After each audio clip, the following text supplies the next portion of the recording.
As India prepares for the Union Budget 2026-27, the economic backdrop is both encouraging and complex.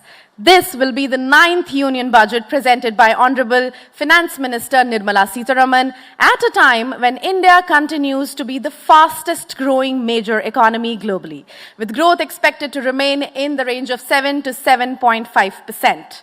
Public capital expenditure has been a key growth driver in the recent years, with central government capex more than doubling over the past 5 years, supporting infrastructure, defense and manufacturing, and also helping crowd in private investment.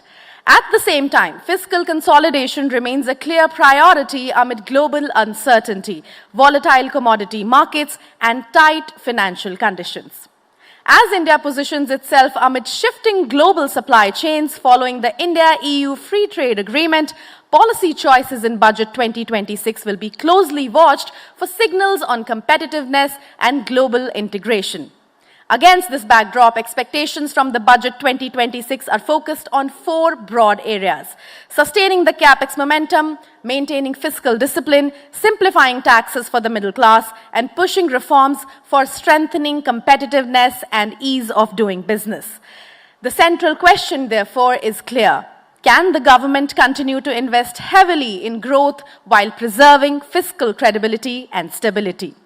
That is the purpose of today's dialogue. Rather than speculate on announcements, we are here to examine priorities, trade-offs, and policy direction, and to understand what budget means for India's economic trajectory and what India wants going into it.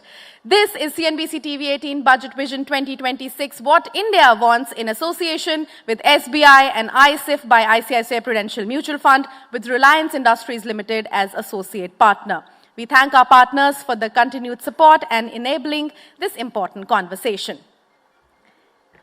Let's get into our first session for the day then. We begin with a conversation that looks beyond immediate numbers to the broader choices that shape every union budget. How governments balance growth priorities with spending discipline, manage fiscal constraints, and build credibility over time. To lead this conversation, please welcome Shireen Bhan, Managing Editor, CNBC TV18. A huge round of applause, ladies and gentlemen. Joining her to share his perspective, please welcome Subhash Garg, former Secretary, Department of Economic Affairs, Government of India.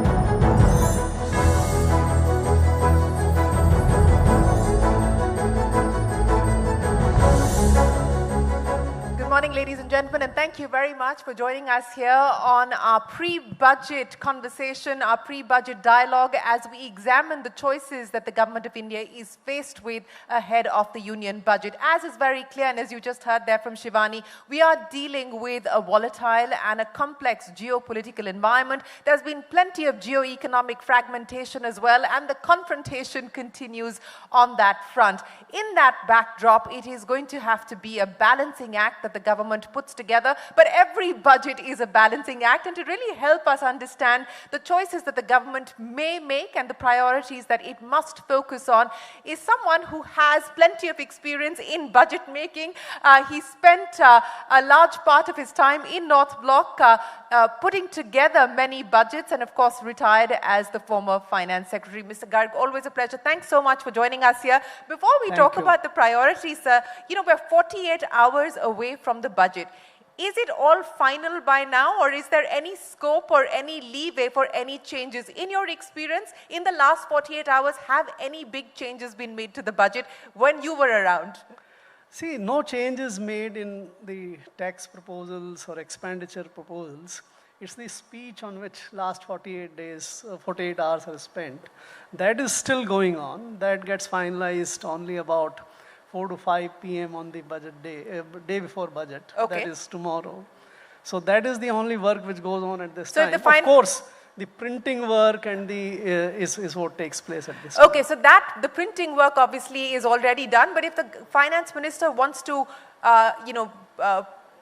sort of signal something to the market, signal something to investors, there is still scope for her to do that by way of the budget speech. Of course, you can always include any proposal you want, big or small, in the last minute in your speech. It may not find mention in the budget documents as such, but you can make the proposals allocation or during the course of the year. So that is possible. The scope for announcements is still possible. So let's get started, Mr. Garg. You know, as I pointed out, we're dealing with a fairly complex environment globally. Domestically, growth projected between 6.8 to 7.2%. That is what the economic survey is going with. Nominally expected to be between 10 to 10.5%. That is what the CNBC-TV18 poll is suggesting. In this backdrop, what do you think the government's choices will be? Should we expect, should the market expect, should investors expect an even higher allocation on capex? What would you be penciling in? See, the world is going through a massive transition. I would not call it complexity as such. It is a very big transformation going around. Chinese economy has grown. Europeans are also coming back. Americans are behaving in a very different world. So these three blocks now going up. And the old world order, the UN and other trade agreements, etc., are going down. It's a new world which is emerging.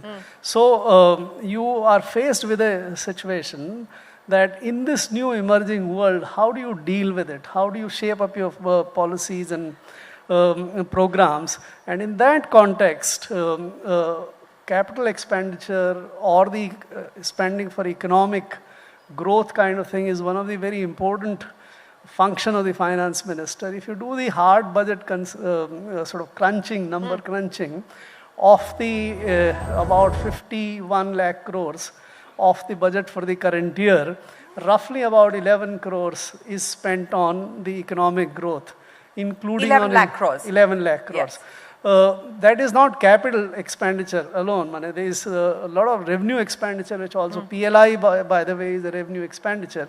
So taking PLI, the revenue expenditures as well as capital expenditure infrastructure, that adds to about 11 lakh crores. That expenditure would be one where the finance minister would be looking very closely. That what do you do for the next year?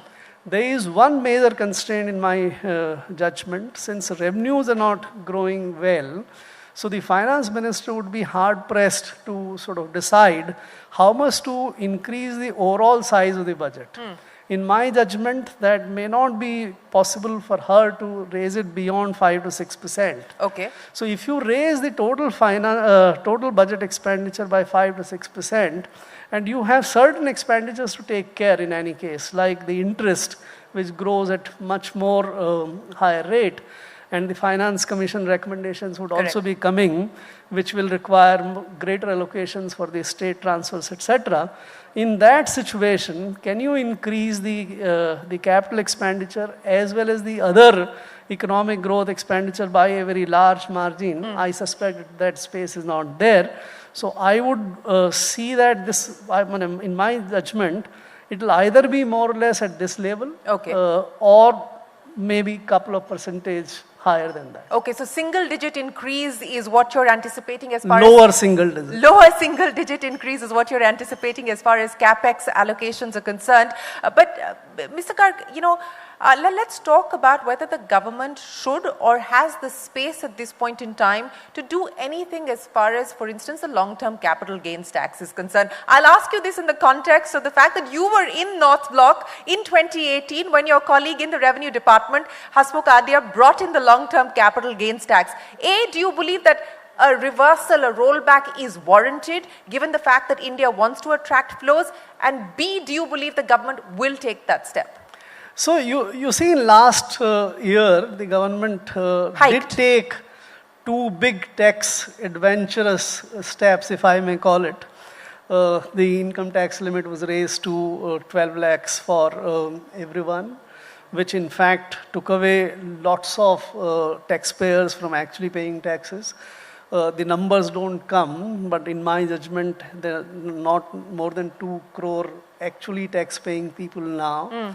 Then you saw the GST cut being announced, very major for pleasing the middle class, which is essentially also earns by way of the capital gains, etc. So if you look at from the point of view of that this is a constituency which the government thinks politically is required to be sort of assuaged or pleased, so to say, the government may embark on this kind of adventure again. But if you look at actual results of it, these two cuts, did not lead to much of the consumption expenditure or consumption expansion in the economy.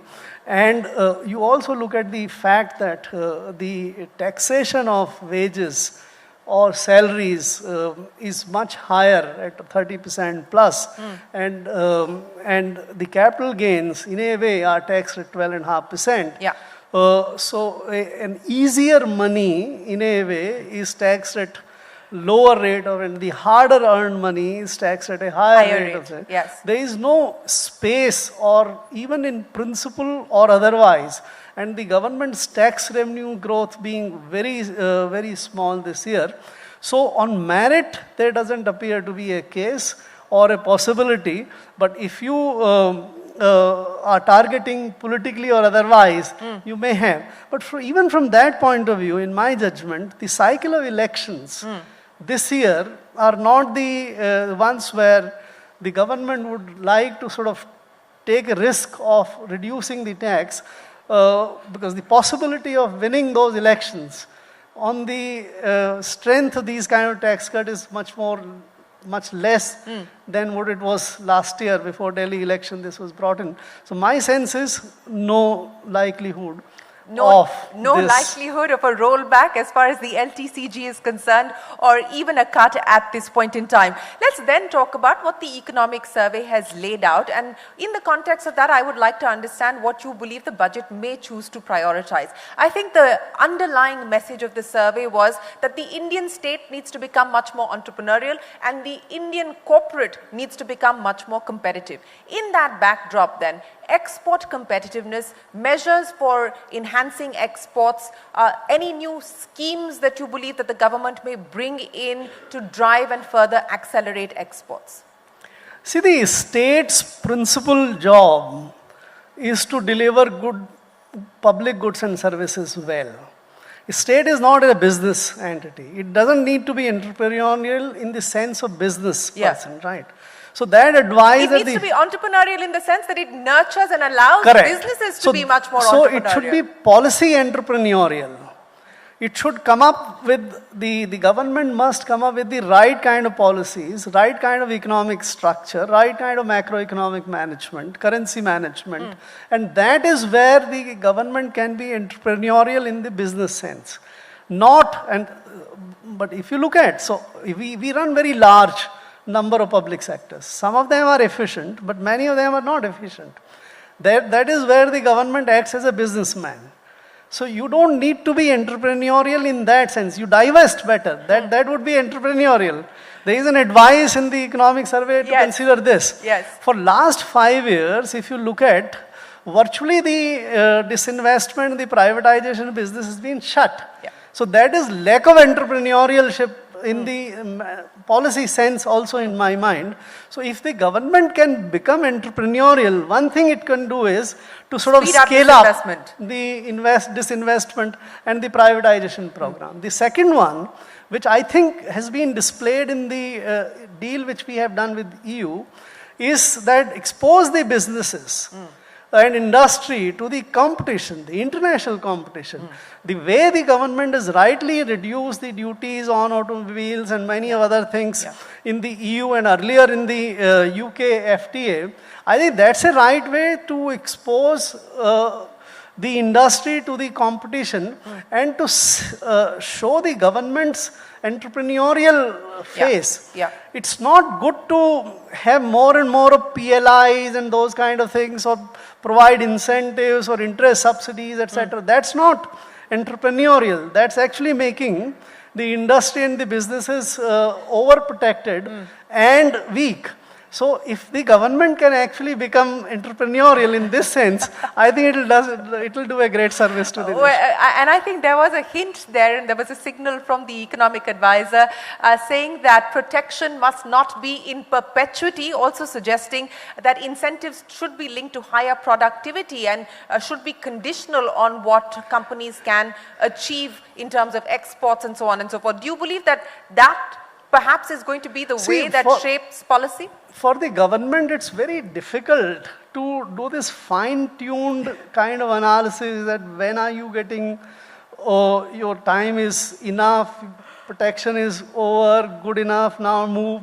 It's very difficult. There used to be one very economic argument for the government, that was the infant industry argument. That there is always a stage whenever there is an evolution internationally and globally, certain new industries come up, they need to be given some handholding in the form of R&D support, in the form of infrastructure support, in the form of some procurement orders and things like that. So that is there today. There are many industries, for example, let us say energy transition, solar, or the digital transition, or the electric vehicles and many other kind of things. So these are the industries which in the classical sense of an infant industry argument requires government support. Yes. But for the mature old economy industry like steel, aluminium, or MSMEs or whatever, they don't require any support. The time has been long gone for those subsidies and supports to be withdrawn. Do it fast, immediately, rather than perpetuating them any longer. So the sun must set on some of these existing subsidies. That's the message that you're sending out, and offer protection to infant industries or sunrise sectors. And we've seen that happen even as far as the India-EU FTA is concerned, where EVs have been left out of the tariff reduction plan, at least for the next 5 years.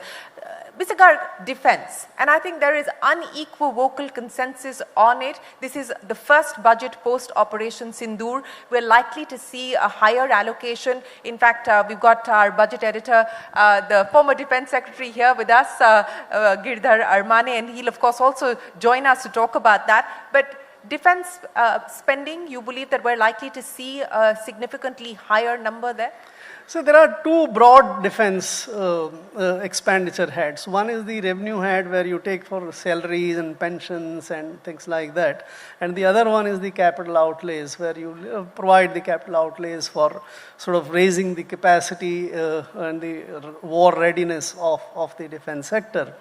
So I think you were talking about this capex kind of thing. So which serves two purposes. Number one, it serves the purpose of keeping the country's readiness for taking on any war, and if there is a bad environment kind of thing, you need more of it. And second, it also has an economic dimension, that if you produce many of those things domestically, it gives a boost to the domestic industry as well. So considering, and also links back to the pivot that the chief economic advisor is speaking of, strategic indispensability. Perhaps this pivot could be linked to that as well. Quite right. If you use both the words, strategic and indispensability, so then it becomes very much relatable to defense. Right. So it looks very, I think, very easy to say that there has to be and there would be an increase in the defense outlay. You can see it, but there is a constraint, the overall constraint. So how much the government will have the legal space to allocate higher amounts for the defense, whether it's 10% higher or 15% higher. But I don't see any possibility of it being beyond 10 to 15%. 10 to 15%. That brings me then to the question, Mr. Garg, because what I hear from you is you believe that the government has limited fiscal room to maneuver, given the fact that it stated its objective of maintaining this fiscal glide path. In that scenario, do you then anticipate expenditure compression? See, there are, the government's expenditure unfortunately is so tightly done that you have very little space to reduce, except in the situation where you take a very large strategic view. And let me illustrate. For example, capital expenditure. We spent about 5 lakh crores over 3 big items: railways, roads, and the metros, right? If you do a very careful study of the effectiveness, productivity, and its contribution to economic growth, you would find that there is very little economic growth impact of these kind of expenditures, right? Look at railways. Get hard facts right. The National Economic Statistics bring this out. What is the contribution to GVA of this expenditure? What is the kind of increase in passenger traffic which has been brought about in last 5 years, 6 years? You would find that these expenditures are perhaps not that effective at all. Now you have alternate. I talked about energy transition. You have the digital transitions, data centers, many other things. Energy transition requires enormous amount of expenditure. As do data centers. So if we look at that strategically, that this 20th century industrial economy kind of expenditures on railways and roads and metros or BSNLs, which is a sinking well. So instead of those expenditures, you reduce them, and part of that, even half of that, if you transition towards the new strategic sectors, then you may have space to do the right kind of thing. But if you don't want to touch them, there is no space for doing anything better and good. You know, and that brings me then to the question about the Finance Commission, because what people don't realize is that we've also got the Finance Commission's report, which will be tabled along with the budget. So there's two big documents to go over on Sunday, which is the 1st of February. The impact of the Finance Commission, Mr. Garg, do you believe that the Finance Commission is likely to change that 41% devolution number, which is what the center guarantees to states? See, the Finance Commission has to balance what is the state's needs as well as what is the center's regal space, that how much central taxes can go. I think over the year this formula of 42% including J&K and 41% excluding J&K, I think this has come to a level where there is a fair balance, and it has got a political acceptability in the country as well as. States keep on demanding 50%. But 42% I think is a level which is acceptable to most of the states easily. If the Finance Commission has recommended a reduction in that, that would be political hierarchy to my mind. So I don't think Finance Commission would have recommended it. But even if the Finance Commission has recommended it, I don't think government will accept it. So that I take it as given. There is one big head which the Finance Commissions have been sort of recommending large amounts of money. We have this called the revenue gap grants kind of thing. Because Finance Commission, when it does the calculations that the state's required or legitimate expenditure is this much, and post-devolution, if the availability of resources is this much, and there is a gap, that gap is sought to be filled up by these revenue grants. Last time, if I remember, I think it's 2.5 lakh crores or something was recommended. This is pernicious. I don't believe that these grants are right. Okay. Because these grants make what we were talking about, the weaker industry, it makes the weaker states over-dependent upon the center. So if you can do away with those grants, though again it's very difficult for the government to do it, but if those grants can be done away with, then perhaps there might be some sort of saving. By the way, by the time you come to the last year of the previous Finance Commission recommendation, these grants are very small. Right. So I don't think there would be a big effect on the whole, even if the Finance Commission has recommended no revenue gap grants. So I don't think the government can look at any sort of fiscal space because of the Finance Commission recommendations. All it can hope is that it does not put additional burden on the government. So you anticipate a status quo, even if the Finance Commission doesn't recommend it, you believe the government will go in for the same number as far as the devolution is concerned. Let me ask you two quick questions before I let you go, sir, because it's not just the Finance Commission. For those of you who may not know, we are moving to a new series. The base year revision is also happening, which will of course impact the way that we calculate CPI and so on and so forth. And here's what Mosby is saying, Mr. Garg, so let me put that to you. The new CPI series to have a lower weight for food to have a weight of 34.77% in the new CPI series, beverages to have a weight of 1.77%, and the combined weight of food and beverages now at 36.54% versus almost 46% in the previous series. Will this reduce the food volatility, the food inflation shock, the food inflation volatility that we've otherwise seen? Of course, I think this is an overweight which our CPI has it. So our indices for measuring the inflation need to be reformed. This is one necessary reform. The other one is this producers price index, which we have the wholesale price index, which does not even have the services there. So we have a very awkward system of the wholesale or the producers price indices, which does not even measure the inflation in more than 50% of the economy. So the whole thing needs to be improved. How much it will have the volatility effect is difficult to judge, because food, of course, is very volatile, which you have seen in the last year. But I think the other index which need to move is to move this the base year for the GDP from 2011-12 to somewhere 22-23. That's more necessary, because one of the necessary implications of that is that what we have the difference between the real and the nominal GDP will go away. Because as you come closer in the base, the difference goes away.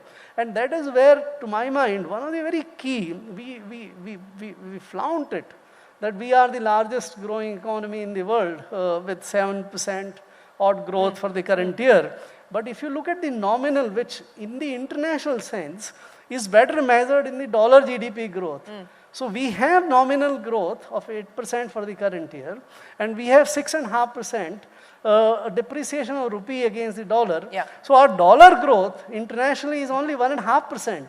So which is one of the lowest in the world. So for the rest of the world, what matters is not what your real GDP growth is, but what is the dollar GDP growth of the country in the comparative sense. That is one of the lowest. That's a whole other debate and discussion, Mr. Garg. But if you were in North Block today, with the rupee being at 92, how much do you think that is going to weigh on the finance minister's mind as she puts out budget 2026? See, there is one positive spin-off of the rupee depreciation, because for exporters.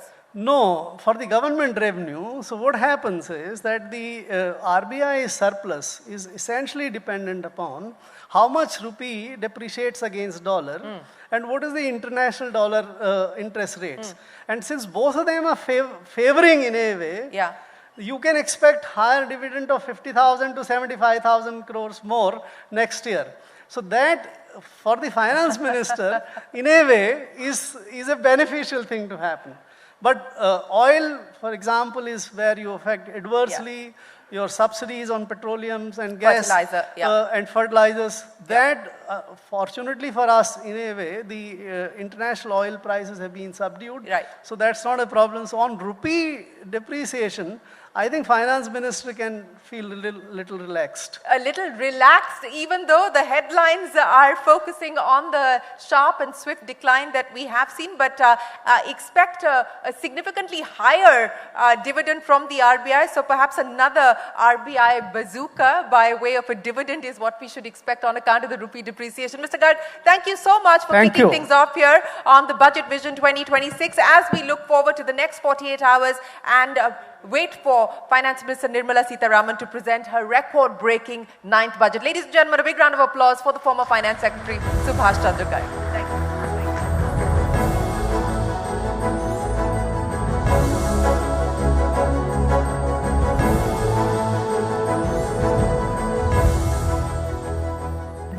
Thank you so much, Mr. Garg, for sharing such a thoughtful and nuanced perspective. And thank you so much for the insightful session, Shireen.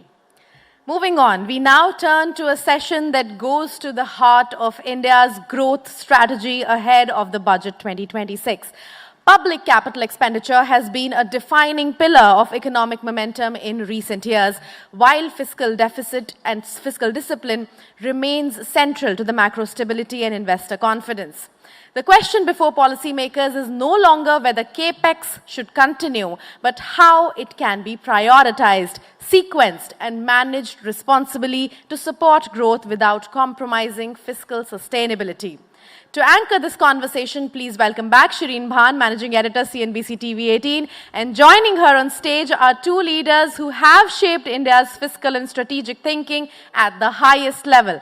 Ladies and gentlemen, please put your hands together for Giridhar Armane, former Defense Secretary of India, and Atanu Chakrabarti, IAS, former Secretary, Department of Economic Affairs, and part-time Chairman, HDFC Bank. A huge round of applause, ladies and gentlemen, for the panel.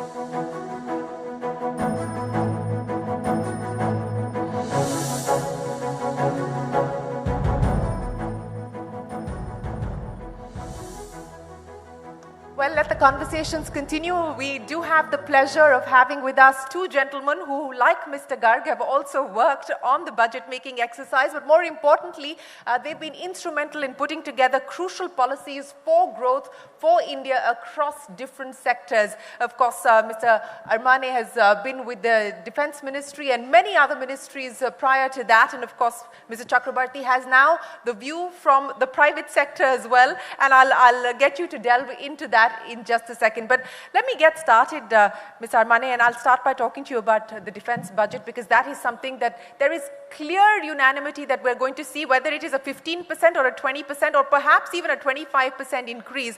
That is what the market is factoring in. That's what investors are factoring in at this point in time.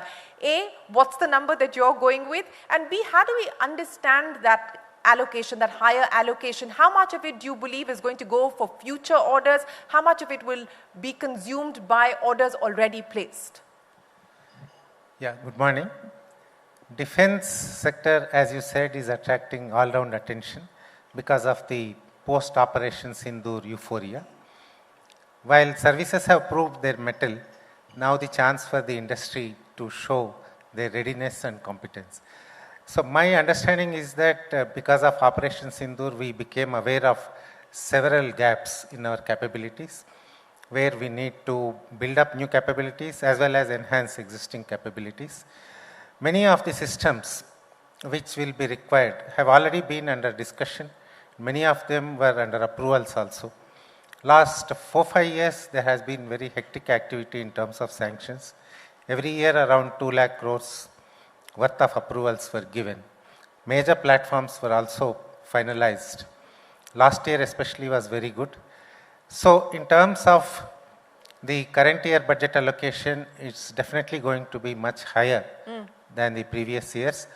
And the growth in capex is definitely, in my understanding, going to be around 15 to 20%. And there is scope and potential to be a higher figure also. Higher However, than 20%?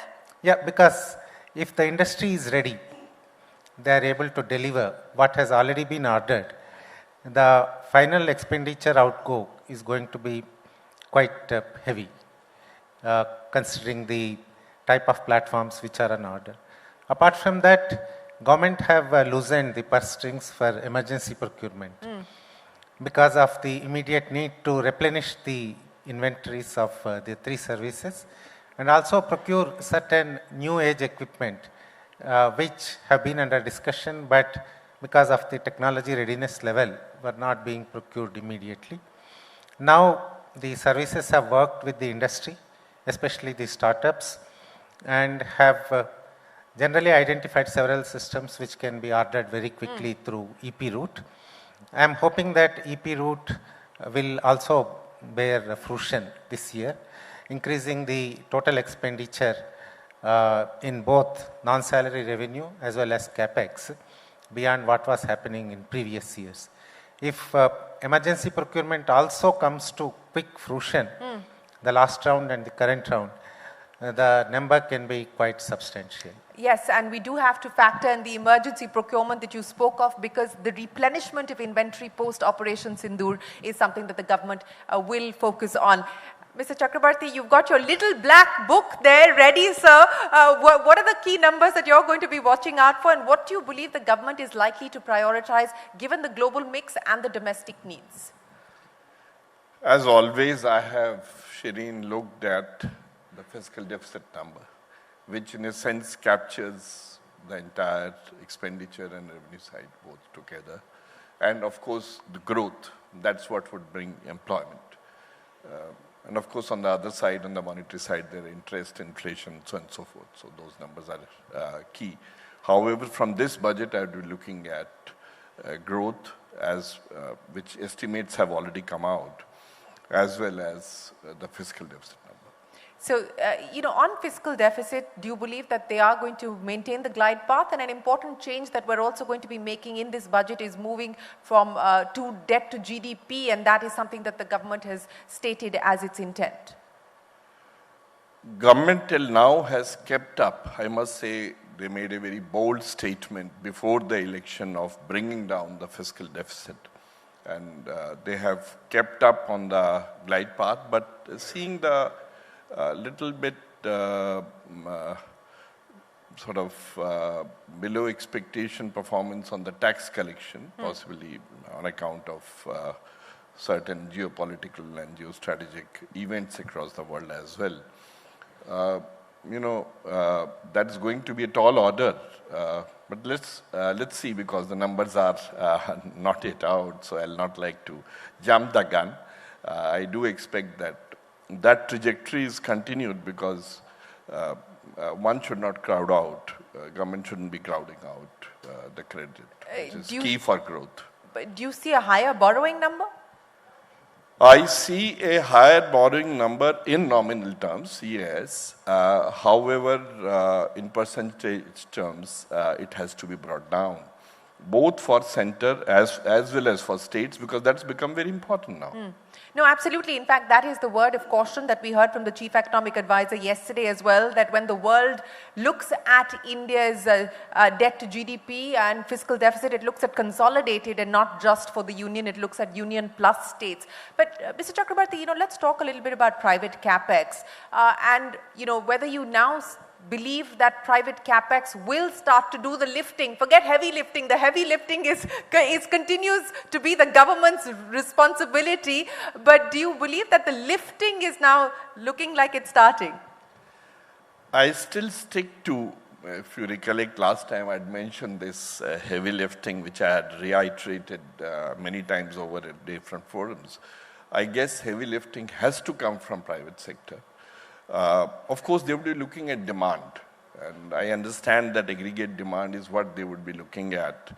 That would, of course, call for a little bit more complex analysis of the real wages, the nominal wages, since it's a consumption-led economy. Therefore, how much is the gap between the surplus and savings? Sir, you're the chairman of HDFC Bank. You have to tell us, what are you seeing on the ground at this point in time? That's why I refer to that issue, because one sees a little bit of a tepid growth in deposits.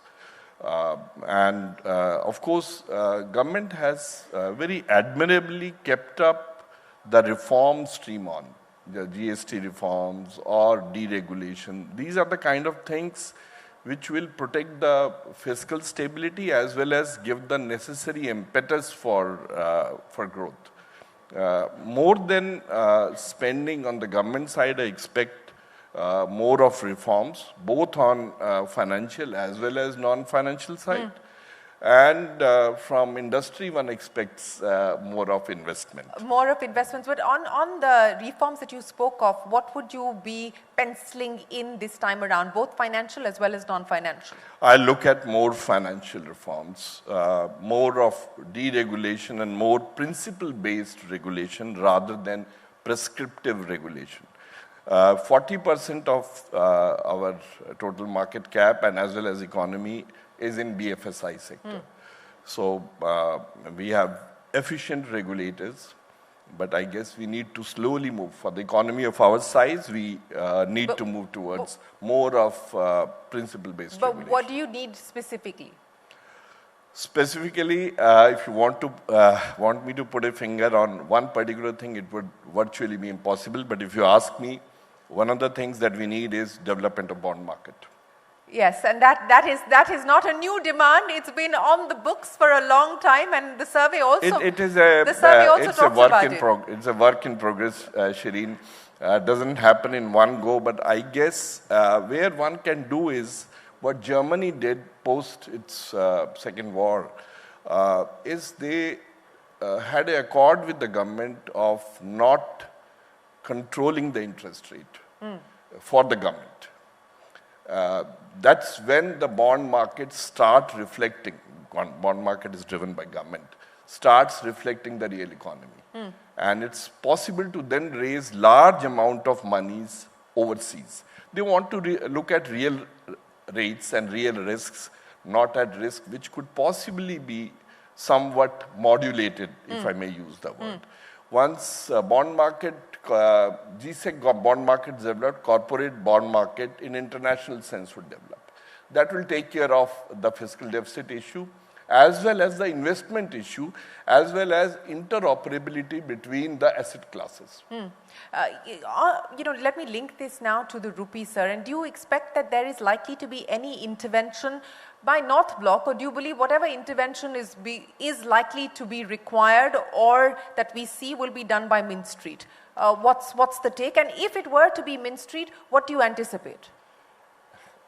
Well, I think central bank has done whatever it could for volatility. I'm one of those who strongly believe that there shouldn't be too much of interference in the rates. There shouldn't be. There shouldn't be. It should be more on reducing the country risk, and we should see where the country risk comes from. For India, it normally comes from the oil on account of geopolitical and these issues, as we all know very well. The issue has been the worry on oil that may drive down the rupee. The other has been remittances. And I guess there are a lot of things that possibly could be done is for bringing in talent back to India and making the GCC grow possibly 10x, which will call for infrastructure support, some policy changes here and there, minor tweaks if you ask me. But yes, investments. But again, $7 to $8 billion, not a big deal over a period of time.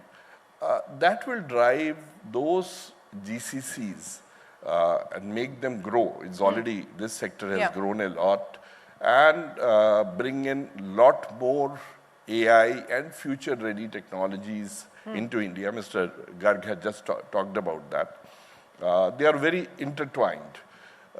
So that is where the real thing will lie, because of the international fractures in the way the international polity is.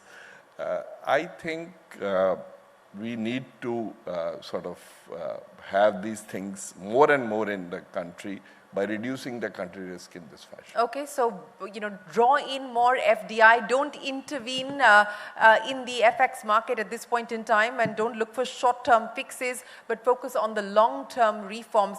Mr. Armani? Medium term, if I may say. Medium to long-term. Long-term, we are all dead. yes, that is a fact, but hopefully we'll try and alleviate some of the pain before we get there. But Mr. Armani, again, on the reforms path, and I think expectations are that the government must continue to do what it has already announced, and the focus should be on execution. But, if there were to be 2 or 3 ideas that you believe the government should take forward in terms of reforms, in terms of next steps, whether it's ease of doing business or the cost of doing business and so on and so forth, this move from L1 to, a different way of tendering, what would you expect? One thing which is happening already is the dispute resolution system. I find that arbitration had been identified as one of the reasons for prolonged delays in execution of the projects. So we need a more efficient arbitration, maybe a forum-based, not ad hoc kind of an arbitration panel. That's an important reform which is being thought of. So this will bring about quick resolution of the disputes and faster execution. As the economic survey said, the focus shall be on more efficient, faster, investable and also recyclable infrastructure. For that to happen, dispute resolution is going to be a huge requirement. Second one is the networking, which was also talked about in the economic survey. Mere kilometers and the number of corridors are not going to give the required amount of efficiency, logistic efficiency. It is essential that they are all networked, especially last mile coverage from the railway to port or from highway to the airport. That connection has to be so seamless that the traders, transporters will find it very efficient. Our logistics efficiency is still way below the world average. It's much less than some of the peer nations also. That's the second important thing. Networking different modes of transport is going to be a huge requirement. Third is the connected infrastructure. This is going to be the new feature in ensuring that economy becomes very efficient. This reform has also been in the works for quite some time. Especially there is a unified logistics platform, ULIP, which is already set up, this digital logistics platform. Under national logistics policy, we must be able to make it really operational to make our ports, airports, highways and railways very efficient and interchangeable. The transport agent must be able to transport goods in any of these modes with one single invoice.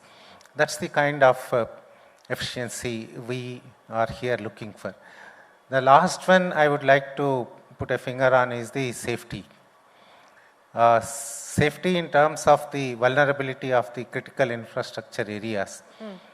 We have seen in many of the conflict situations, in the pre-conflict stage itself, critical infrastructure will be under attack. So we have to proof our infrastructure from cyber attacks and other soft domain attacks.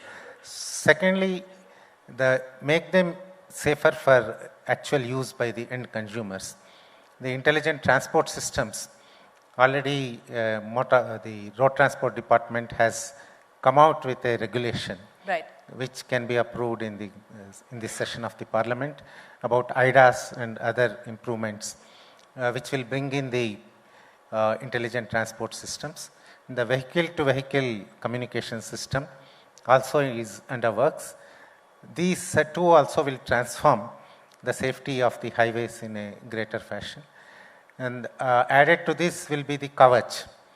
Kavach has been in works. It was already experimented, trialed and proven. Now several agencies have been licensed to produce them. I expect Railway Ministry to go whole hog to make it universally applicable.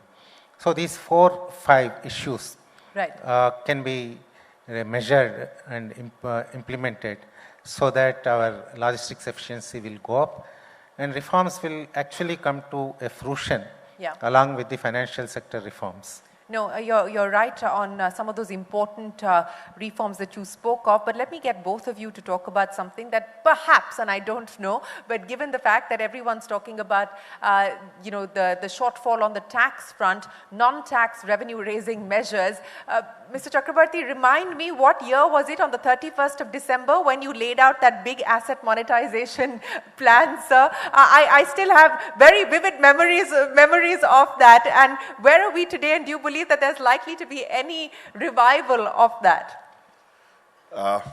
He's handling a public InvIT, he's chair of that InvIT, and that is one of the major asset monetization vehicle.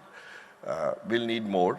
However, one of the welcome steps that I read in the economic survey is also regarding bringing down the equity Yes, for PSUs. Too long we have been burdened with the shibboleth, which has been a narrative that either we fully privatize or we don't do it at all. I guess we should, that has now been public narrative also on that has gone. Government always believed in a sort of slowly selling off.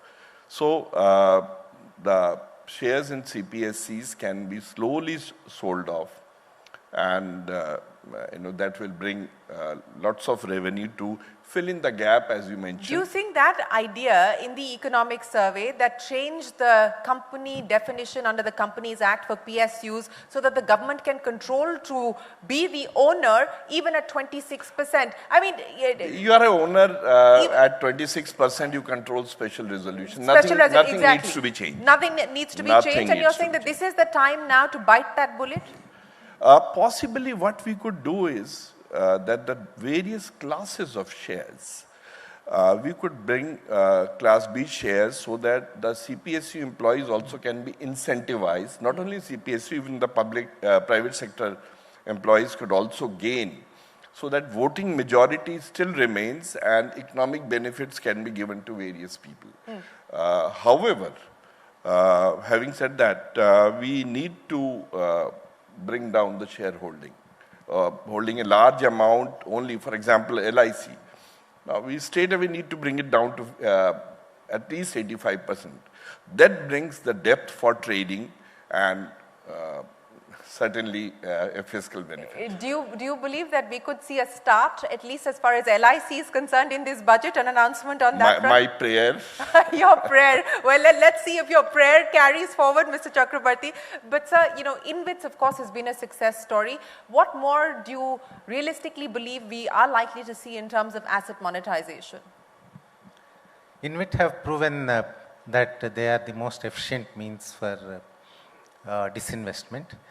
In fact, most of the public infrastructure can be transferred to the public, the shares, whatever, through established means, through stock exchanges. That's the most efficient means. Trying to sell one-off each company will involve a lot of problems, as Mr. Chakrabarti can attest to it. It involves a huge process of selecting the buyer. Instead, offer for sale method, if adopted universally, apart from the InvIT and REIT route, is going to yield huge results. We have a huge land bank available with the government, and it is all consolidated with one company in industries department. We can perhaps think of a REIT by government, where the public can be made owners of this land, and this land developed for the economic purposes. Further, InvITs have started on a great note, but we have to give a lot of clarity on how to deal with some contingencies and special cases. Many pension funds have come from abroad, got attracted because the initial returns were quite high. To sustain the interest, we have to ensure that there is a constant inflow of quality assets into InvITs and other platforms. My understanding is that last 10 years investment in infrastructure will definitely contribute to that. So last stage completion, if we can quickly do that and transfer them to InvITs, we will have a huge upside to the disinvestment process. Most of the public assets, especially the public good type, roadways, railways, power infrastructure, we can disinvest very easily through this route.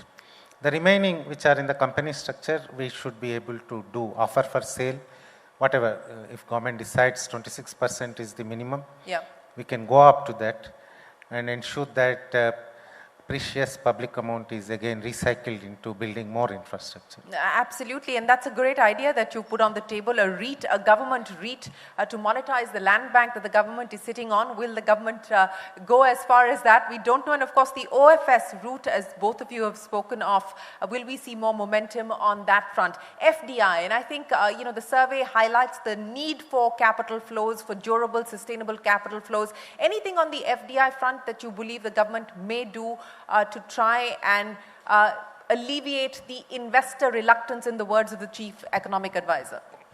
We have a chicken and egg problem. Everybody looks at dollar return, and rupee's depreciation at 7.5% has created an issue. What in the interim we could do in this budget possibly, and I'm sure that would happen, is to increase the asset under management in GIFT City itself, that is our IFSC, and allow them to do treasury operations, take money out. After all, that's a separate jurisdiction, and also bring money in depending upon the IRR that are there. That will bring large amount of money. They will wait for the right opportunity and move in. After all, foreign money will move in as and when they find the levels right. But the dollars move into one of our jurisdictions, though there's a separate jurisdiction altogether. There a lot of deregulation, permitting lot of high net worth individual to set up shop, permit them to move money wherever, rather than having Dubai's and other places in the world to have that money. And that is the key, if you ask me. You know, since we're talking about FDI, and I think this is a concern that the Supreme Court judgment on Tiger Global could perhaps once again bring back concerns around policy and tax predictability. Do you believe that the finance minister may choose to address that issue? Should she address that issue by way of a speech, or do you believe that the government may go as far as to say that we will not look at this issue retrospectively, whatever has to happen will happen prospectively? I have always said that stability in our tax regime is key to anybody investing money, whether domestically or internationally. That remains there, and we have just talked about InvITs and REITs. Even for alternative financing instruments, we need to have a tax stability, not the number. Number is not important. I think the next reform process needs to be brought in with large amount of stability for the instruments in our taxation systems. Yeah, some small changes here and there in the rates would keep happening. GST, it has largely been done. Income tax also it has happened, though one would always want a lower rate. However, it's a stability which is more important, so that the future cash flows can possibly be predicted correctly, and then people tend to move in. Nobody wants uncertainty or volatility. Yes. Mr. Armane, anything on the FDI front that you expect? FDI defense sector has benefited a lot from FDI. The results will start flowing in. We hear that the Dassault French company is setting up their own 100% owned subsidiary. Swedish company also set up their subsidiary in Punjab to manufacture rifles and other equipment. So the sectors which will definitely benefit are going to be the manufacturing sectors mostly. I hope government directs the FDI into these sectors. The construction equipment industry has not seen much action of late, but this is going to be crucial in view of our huge infrastructure needs. There must be a concerted effort to bring in FDI into this sector, as the technology mostly resides outside the country. We must be able to encourage FDI in that sector. So in that context then, there is speculation that the government may in fact review, Press Note 3, which disallows Chinese investments, perhaps even allowing Chinese investments in the tendering process for some of the sectors that you spoke of. We've seen a lot of pressure on the capital goods side in the stock markets in anticipation of that move. Do you believe that the time is right for such a measure to be taken? Chinese investments in critical areas, especially infrastructure, are very problematic, because China does not compete in open market. Whatever they does is done under a cloak of secrecy. So allowing them unchecked into critical sectors will affect our national security, internal as well as external. We have seen it during COVID. India had a huge API, active pharmaceutical ingredient industry, a few decades back. But slowly, one by one, they had sold off their units to the external buyers. And when COVID came, we could not even manufacture smallest of the drugs. So it is essential that if we want to allow, we allow it with great caution and not allow it without any check. So gentlemen, let me end by asking you, it is the season of mother of all deals. We've just seen the India-EU FTA being inked. Of course, it will be operationalized only in 2027. Do you expect a mother of all budgets, Mr. Chakrabarti? Well, all budgets create their own ripples and have their own very special fragrance, so as to say. I'm sure it's a record-breaking budget presentation by the present finance minister. One wishes her and her team the best in pushing growth and stability in the economy. I'm sure with the background of successful FTA will give that necessary impetus. We'll give that necessary impetus. Mother of all budgets? Yeah, I foresee a mother of all budgets, especially in infrastructure and defense sectors. She has always been kind to these two sectors. So I expect a very good outlay for both these sectors. Well, with that caveat, they expect a mother of all budgets for infrastructure and defense. Ladies and gentlemen, many, many thanks to Giridhar Ranmane and to Atanu Chakrabarti for joining us here this morning and giving us their perspective on what we can expect from Finance Minister Nirmala Sitharaman's record-breaking 9th budget. A big round of applause. Thank you very much, gentlemen, for joining us here this morning.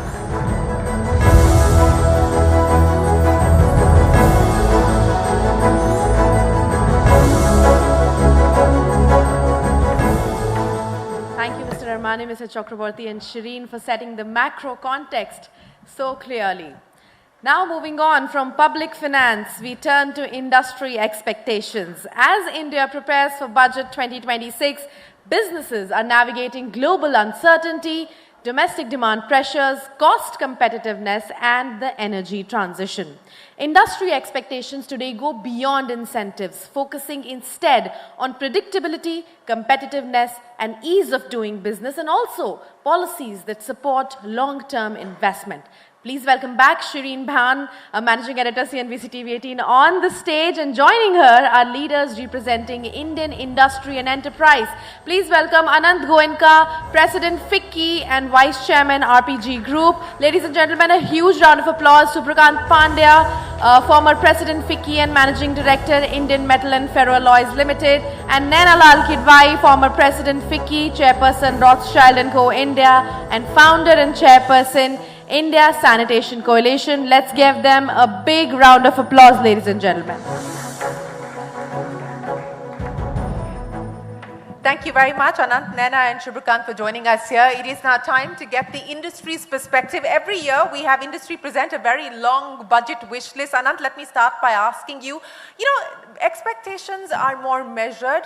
Industry is going in saying, let it be a steady state, continue with the measures that have already been taken. But within that mix, if there were some specifics that you believe the government ought to focus on, what would those be? I think in the last year, the government has done a lot towards either reform or putting money in the consumer's hands to push demand. I think those were very positive moves. We want that to continue. And a lot of it is happening actually outside of the budget. So to that extent, we want that to continue during the course of the year. But for the budget particularly, we feel that we want a push continued for manufacturing. Yesterday, we heard Chief Economic Advisor speaking about two large areas of focus, manufacturing and exports. Mm-hmm. And to push that, there were two segments that FICCI particularly recommended. One is defense outlay, which was just touched upon in the previous conversation. The nature of warfare is changing. The number of conflicts have increased. And therefore, we've recommended increasing our outlay towards defense research, increased capital investment, and overall investment in defense. The second is we've seen success in the EMS sector. Yes. Can we get into more value addition? And that could possibly be done by looking at what is happening in China with respect to specific industrial parks. So we've recommended a mega industrial park for EMS where you have the entire value chain present, and that value can therefore then be extracted much better and with higher value addition by Indian industry. So that's for the electronic sector. You're saying that a mega park for the electronic sector to really give a boost to the Apple success story that we're already witnessing here in India. But Anand, let's understand what the mood is in industry at this point in time in terms of demand. We've seen the GST cuts coming in. Before that, we saw the income tax cuts coming in. And the GST has really spurred demand. Are you seeing that continue? What about business confidence? What about investment confidence? What is the FICCI pulse telling you? Now, the confidence has changed post-October. We are seeing substantial increase in growth. We are finding capacity utilizations as a result going up. You look at the automotive sector, look at discretionary spends, which were at maybe about 7-8%. That's gone on to comfortable double digits growth. 20-25% kind of levels. And when I speak to colleagues in the industry, even in our pre-budget survey that was done, we're seeing a clear desire for increased private capex. And I think this is the time where utilization levels have moved from about 75 to 80+% levels. And I'd say 80+% is the threshold where private enterprise will look at capex. So capacity utilization, you're saying at above 80%, and so the need for fresh capacity, at least in some sectors, that's warranted today? Absolutely. Anand, I know you have to leave for an urgent meeting, so let me very quickly get two more questions in with you before I come to Naina and Shubhrikant. And the Rupee, and we've been discussing what choices the government can or should make at this point in time. But as far as the industry is concerned, how is it starting to impact the decisions within the boardroom? I'd say that one is it's certainly making exports more competitive. And I've always said that as industry, we need to be more globally focused, look at solving customers' problems outside of India as well. And this is a great opportunity where you're getting far more competitive globally because of external factors of the rupee. So to that extent, I think we must look at exports. Of course, imports become more expensive. But at the end of it, we have to take advantage of this opportunity, combined with which you have the FTAs that are now being signed with various countries. So this is the right opportunity to leverage the FTAs that are there and look at solving global problems by exporting and setting up international centers. And part of that, in anticipation of the FTAs being operationalized, do you envisage more FDI into the country, especially joint ventures with European companies who are looking at expanding or getting into India? Do you believe that that is likely to be a new catchment area, an opportunity that we should focus on? Absolutely. I think this there's a lot of complementarity that is there between Europe and India, or the developing world and the developed world. They have the technological capabilities, high-tech manufacturing. We have a great talent base and a future manufacturing base. So to that extent, that complementarity lends itself very much to partnerships, joint ventures, or even direct entry by European or developed market players into India. Okay, so he's probably rushing off. Are you going to sign off on a check to add capacity somewhere, Anand? Well, thank you very much for joining us here this evening. Ladies and gentlemen, a big round of applause for Anand Goenka, the president of FICCI. Thanks very much for joining us. We'll continue our conversation with Naina and Shubhrikant. Naina, let me address the issue. You of course, seen many budgets in the course of your career. What do you believe is likely to be different this time around, given the geopolitical mix that we're seeing? I would like to believe that what we will see is continued focus, so not different, but continued focus without too much hoopla that we sometimes expect from the budget, but on infrastructure. Defense allocations have already started, but as you've heard from Anand, again, a very key feature. I would hope that there's a little more focus on jobs and jobs creation. The FICCI survey, which Anand alluded to, the highest percentage was actually accorded to job creation by the CEOs surveyed, which is interesting. 70% of the CEOs put that as the highest order of what needed attention, and second was capex, third was exports. So in areas of job creation, of course, we've had the old NREGA scheme, the new scheme. One of the ideas that FICCI put forward was a youth service initiative where, say, the age groups of 21 to 30 can be used to assist in deployment of public services. So I can tell you in sanitation where I work, we could certainly get help in that. But rural surveys, I mean, there are ways of deploying youth which would give them a little training, but also provide employment. And equally, looking at incentives, improving the apprentice schemes, etc., in the job creation areas.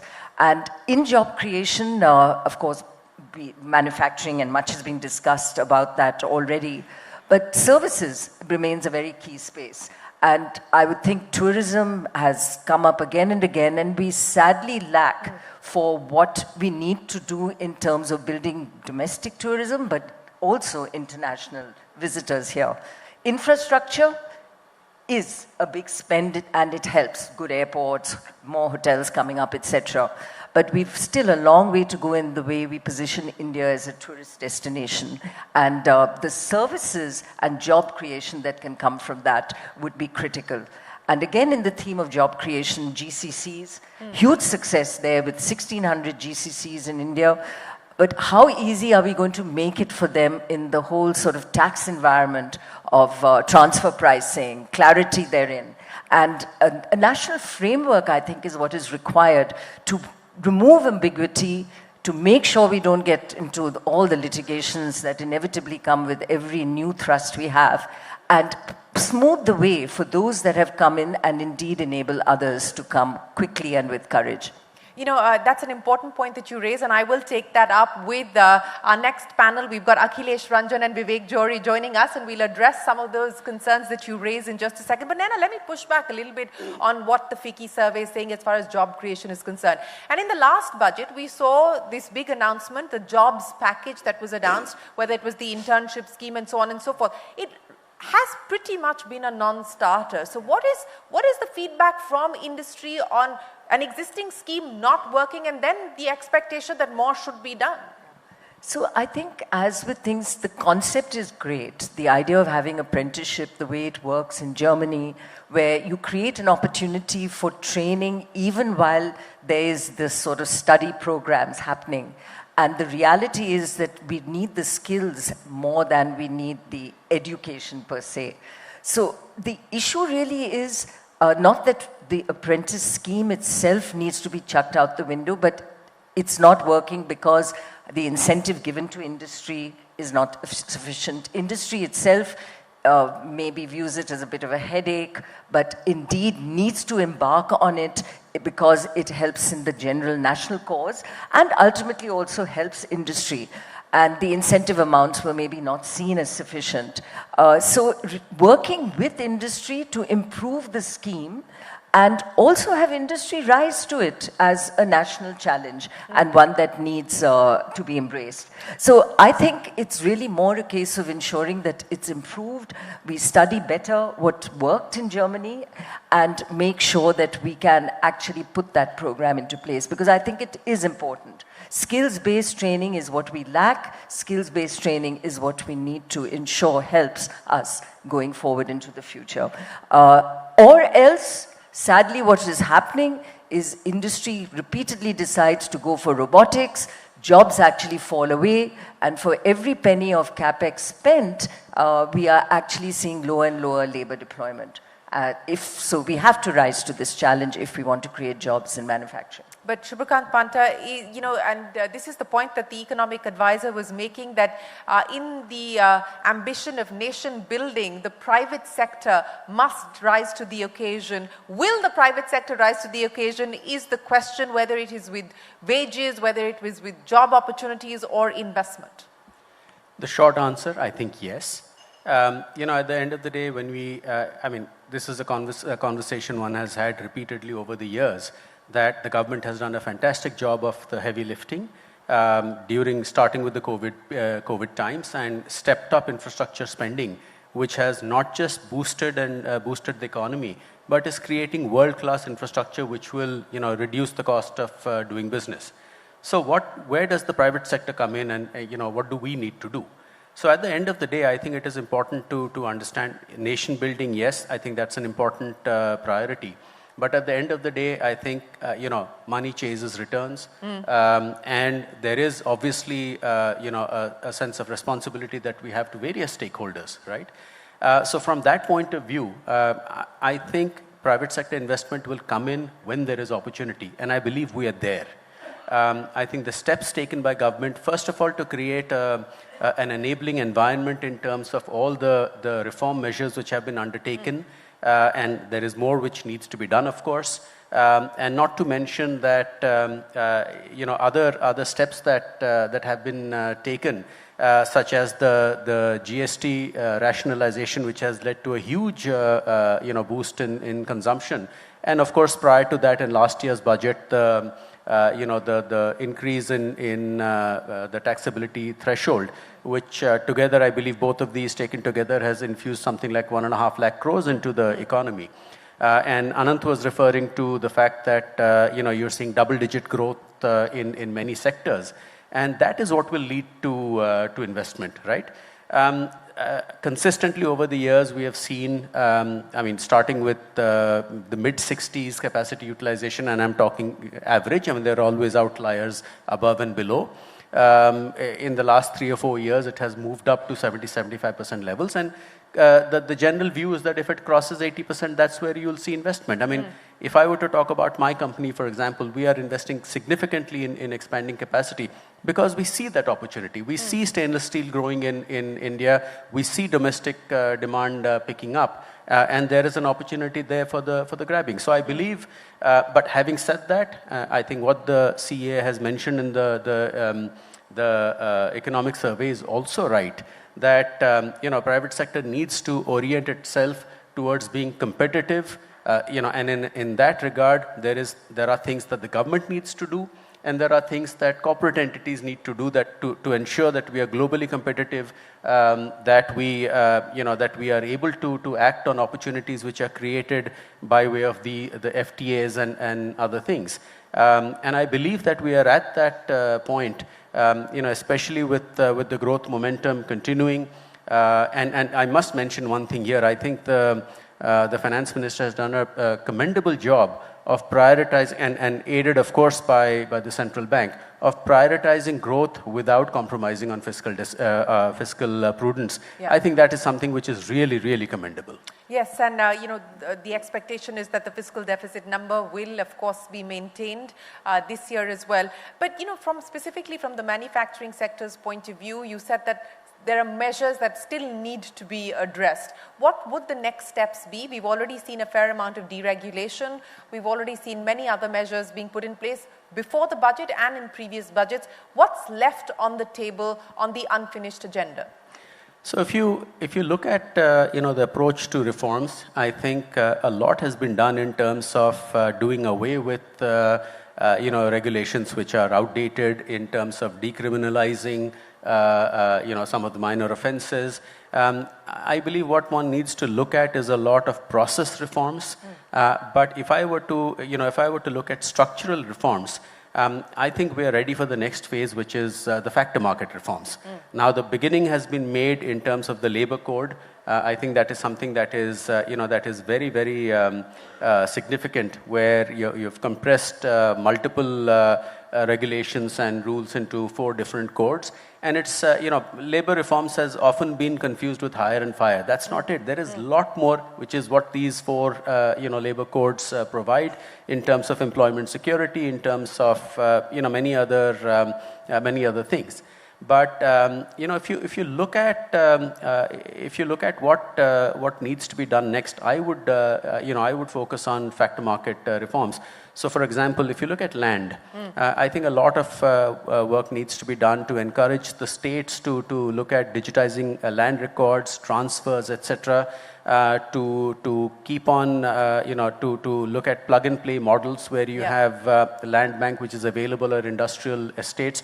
In Odisha, for example, the Kalinganagar industrial estate is something which has worked brilliantly in terms of being, making it a steel hub.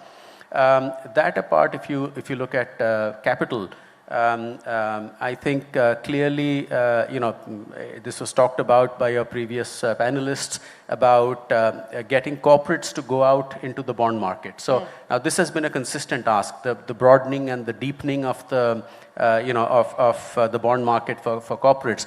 Now, financial sector or banks and NBFCs certainly look at that, but not many corporates really look at the bond market as a source of funding.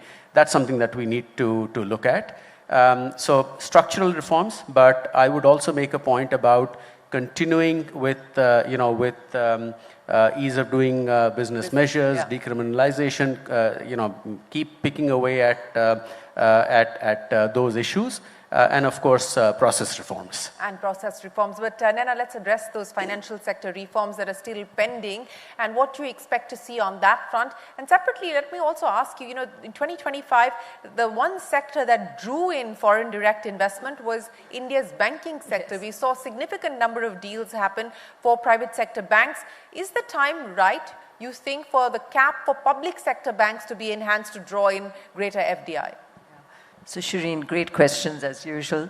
The bond markets, and Subrakant touched on that, I think is an area where we have a long way to go as a country. Deepening the bond markets is critical for the corporate sector to access it, absolutely, but also for the ability to raise long-term finance for infrastructure, because it's not going to come from banks, it has to come from the bond markets.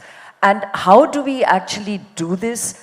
We need to widen the way our pension funds and insurers invest, that they embrace the InvITs, the REITs, all the new debt instruments that are available for investment, and develop a market for the sub-AAA deals as well, so we get a proper yield curve in terms of the way our bond markets are available for the investor communities. So that one. The other is, and I was sorely disappointed by the removal of the capital gains tax benefit given and taken away actually for bonds and mutual funds as happened. And I understand why it was there. As an erstwhile banker, we were trying to support deposits for banks and bring parity there. But, it's not as if it's really aided deposits. Yeah. And maybe it's time to relook at why we did that and bring bonds, capital markets treatment more at parity with equity. Because we are seeing the decline in mutual funds in debt. It's an important asset class for the retail community and indeed for all investors. And clarity therein, but also to bring back some of the benefits of capital gains tax in the bond markets is, I hope, something that is going to be looked at. I think I've seen analysis done by your channel and others all in that direction. Yes. And I think that would be an important one to make sure that we can actually bring it forward. Now, on banks and the caps, I think the pragmatism that RBI has shown in terms of enabling these large and really stellar foreign banks, Japanese banks, which have really not been here in India, to come in and to play what they require, which is ownership, and to own the ownership to go up to 50% and not be capped, is, I think, very critical. I think the role of our regulators, whether SEBI or RBI or insurance, has to be beyond the regulating of the day, today and now, on this health and strategy for the sector 10 years out. And our banking sector is still not at the level we require to support the growth India needs. So what does that need? We need more capital. We need more players. For the Japanese banks that come in, they entice and enable Japanese companies to come in, the hand-holding that comes therein. So what does it take to get them in? We have banks that are short of capital. So whether it was the Yes Bank or the RBL deals, etc., it enables banks which have teetered in the past, maybe teetering to actually get the capital that is much needed.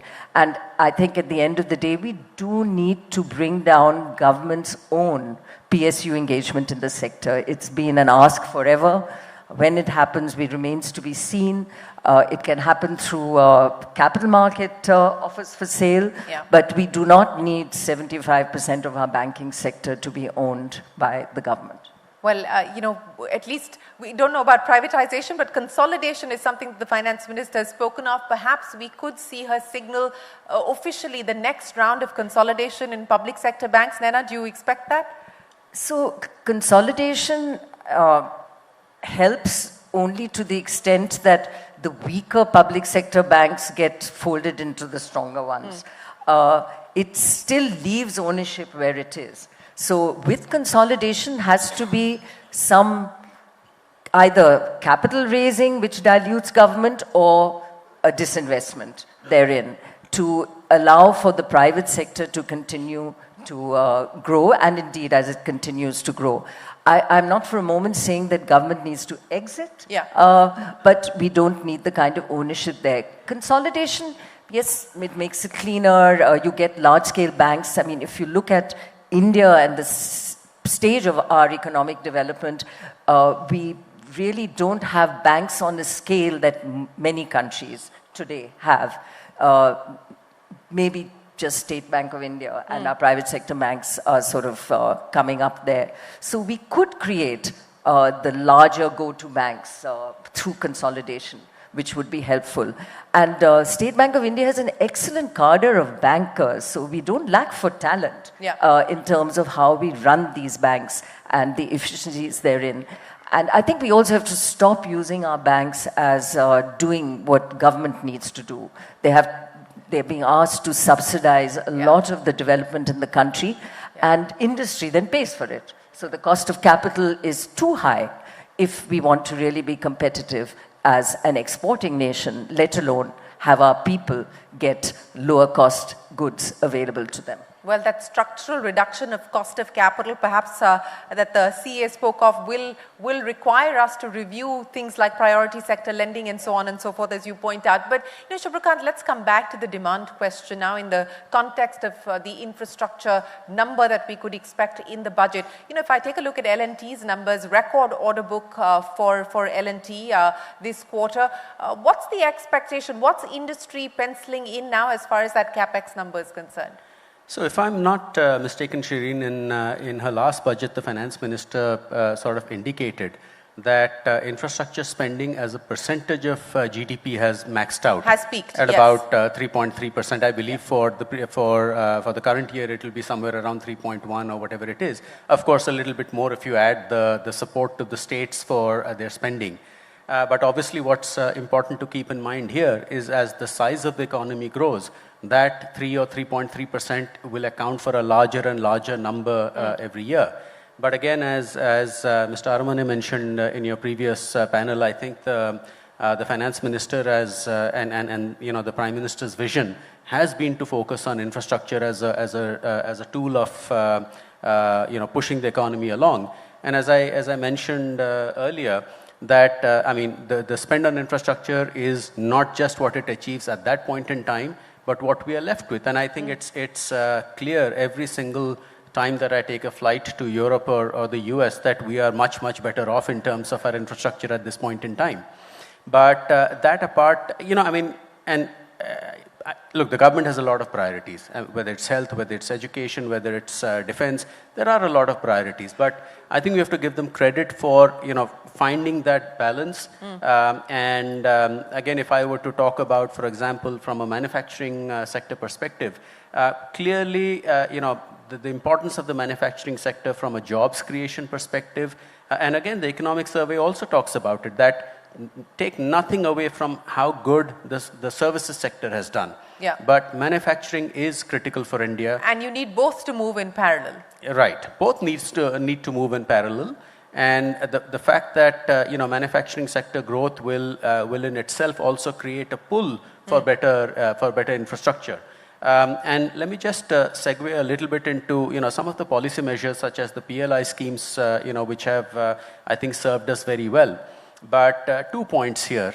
The first one was referred to by Anant in his intervention, which is to say that as well as the PLI schemes have done, particularly in electronics, we need to have a medium-term plan to move up the value addition game, because I think that is, it was important to get the ball rolling, and now that the ball is rolling and gathering momentum, we need to create that ecosystem to ensure that we move up the value chain.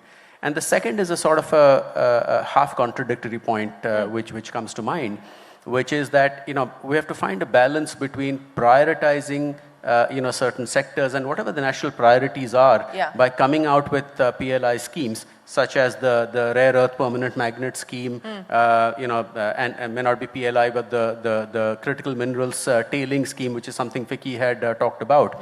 But that shouldn't detract from the overall push for reforms. So, PLI cannot be the panacea. We can't say that PLI for sector A, B, and C means that sectors D, E, and F sort of, fall by the wayside. But I think the government has done a good balancing act in that regard. I think overall from the budget, from an industry perspective, what we are looking at is really more of the same. I mean, they've done a good job.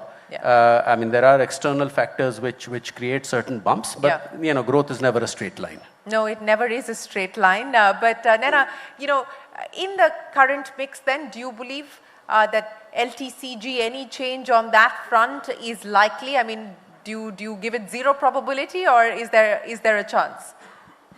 Well, I think it was brought down recently, but as I mentioned, I do hope that at least we can bring it back for the bond markets and for debt, in that by having that long-term capital gains application for bonds, it brings it back into some degree of parity.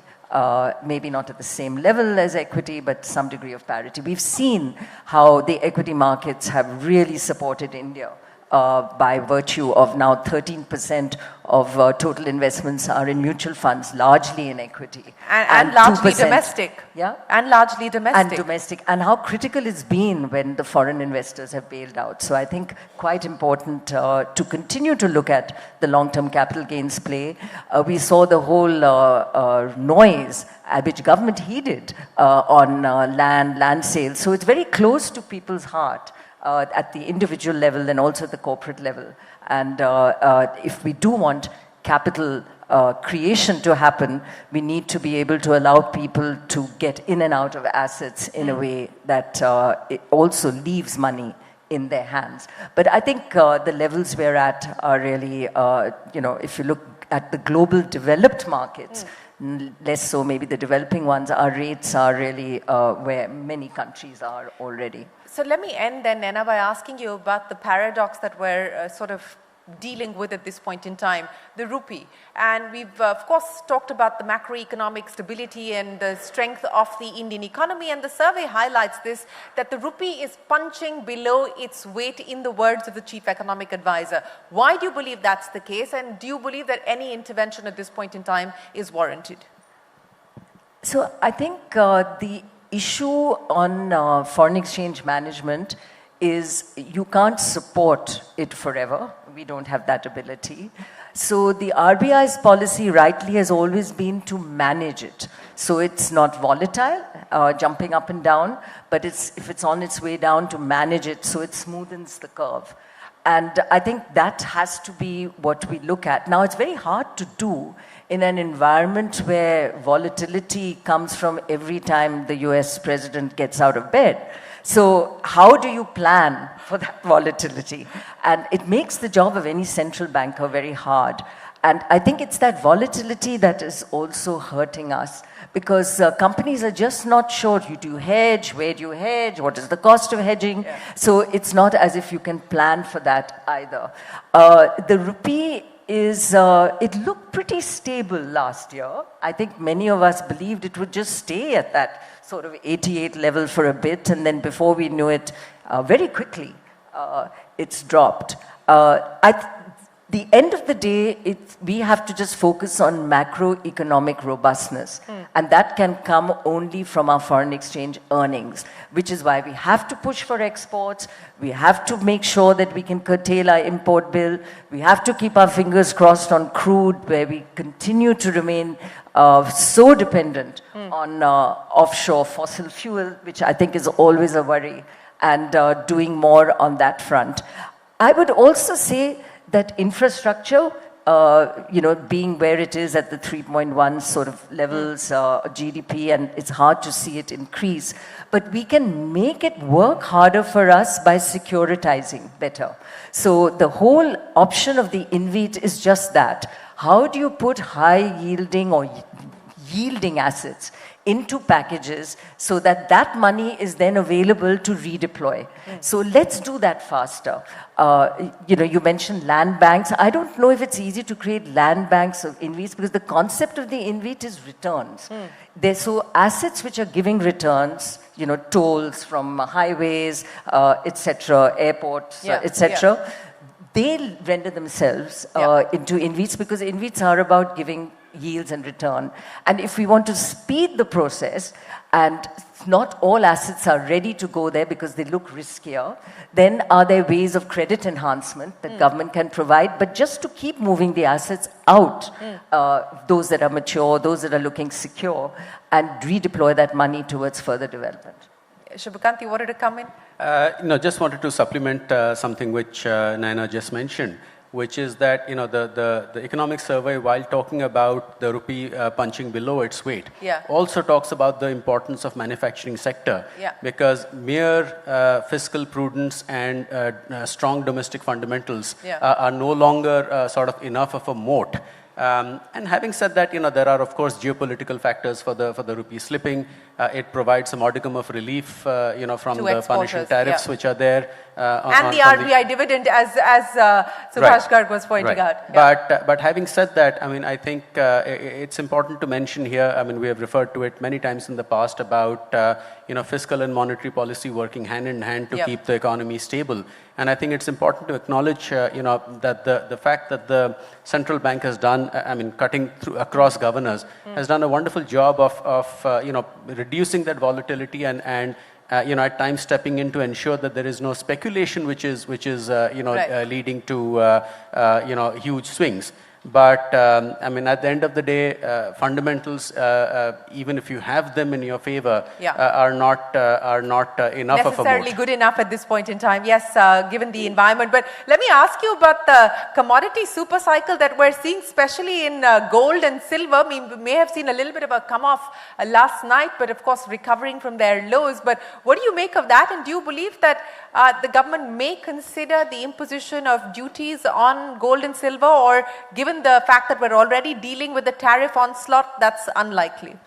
So look, let me not speculate. Let me not speculate or pretend to have any insight into what what's going on in the finance minister's mind. But talking about the commodity super cycle, I think what you're broadly seeing again is infrastructure spend translates into into greater demand for commodities. Of course, specifically if you're talking about gold and silver, there are other parameters at play. The geopolitical. Gold is a hedge against against US policies. Silver, of course, is the new darling, given in keeping in mind usage cutting across a lot of high tech sectors.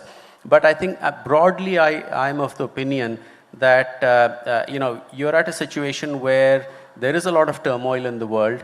If even one or two of those conflicts start to sort of tamp down, then you will see renewed focus across the world on investments which will provide support to commodities, as I said, other than gold and silver, which are in a sort of a class of their own. Yeah, silver has been acting almost like Bitcoin in the way that it's been moving, and we've seen wild swings only on the upside, with the exception of what we saw last night on gold. And to your point, Naina, that markets globally, including ours, are reacting to every time President Trump decides to wake up and tweet. I was looking at a clip from Scott Bessent just before we started, and and an interviewer, he's telling an interviewer, he said, you know, the president calls me and says, Scott, are you awake? And he says, yes, President, I'm always awake at 1:52 a.m. So clearly we need President Trump to get a good night's sleep so that the markets can breathe easy. Nana Lal Kidwai and Shubhrikant Panda, many thanks for joining us here Always on a pleasure. CNBC-TV18 with your budget vision for 2026.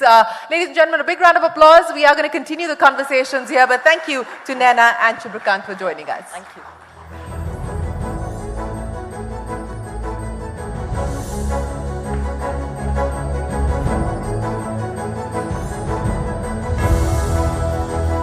Thank you so much, Mr. Panda, Ms. Kidwai, and Shireen for that panel and for sharing industry's perspective. And thank you so much, Shireen, for moderating that important discussion.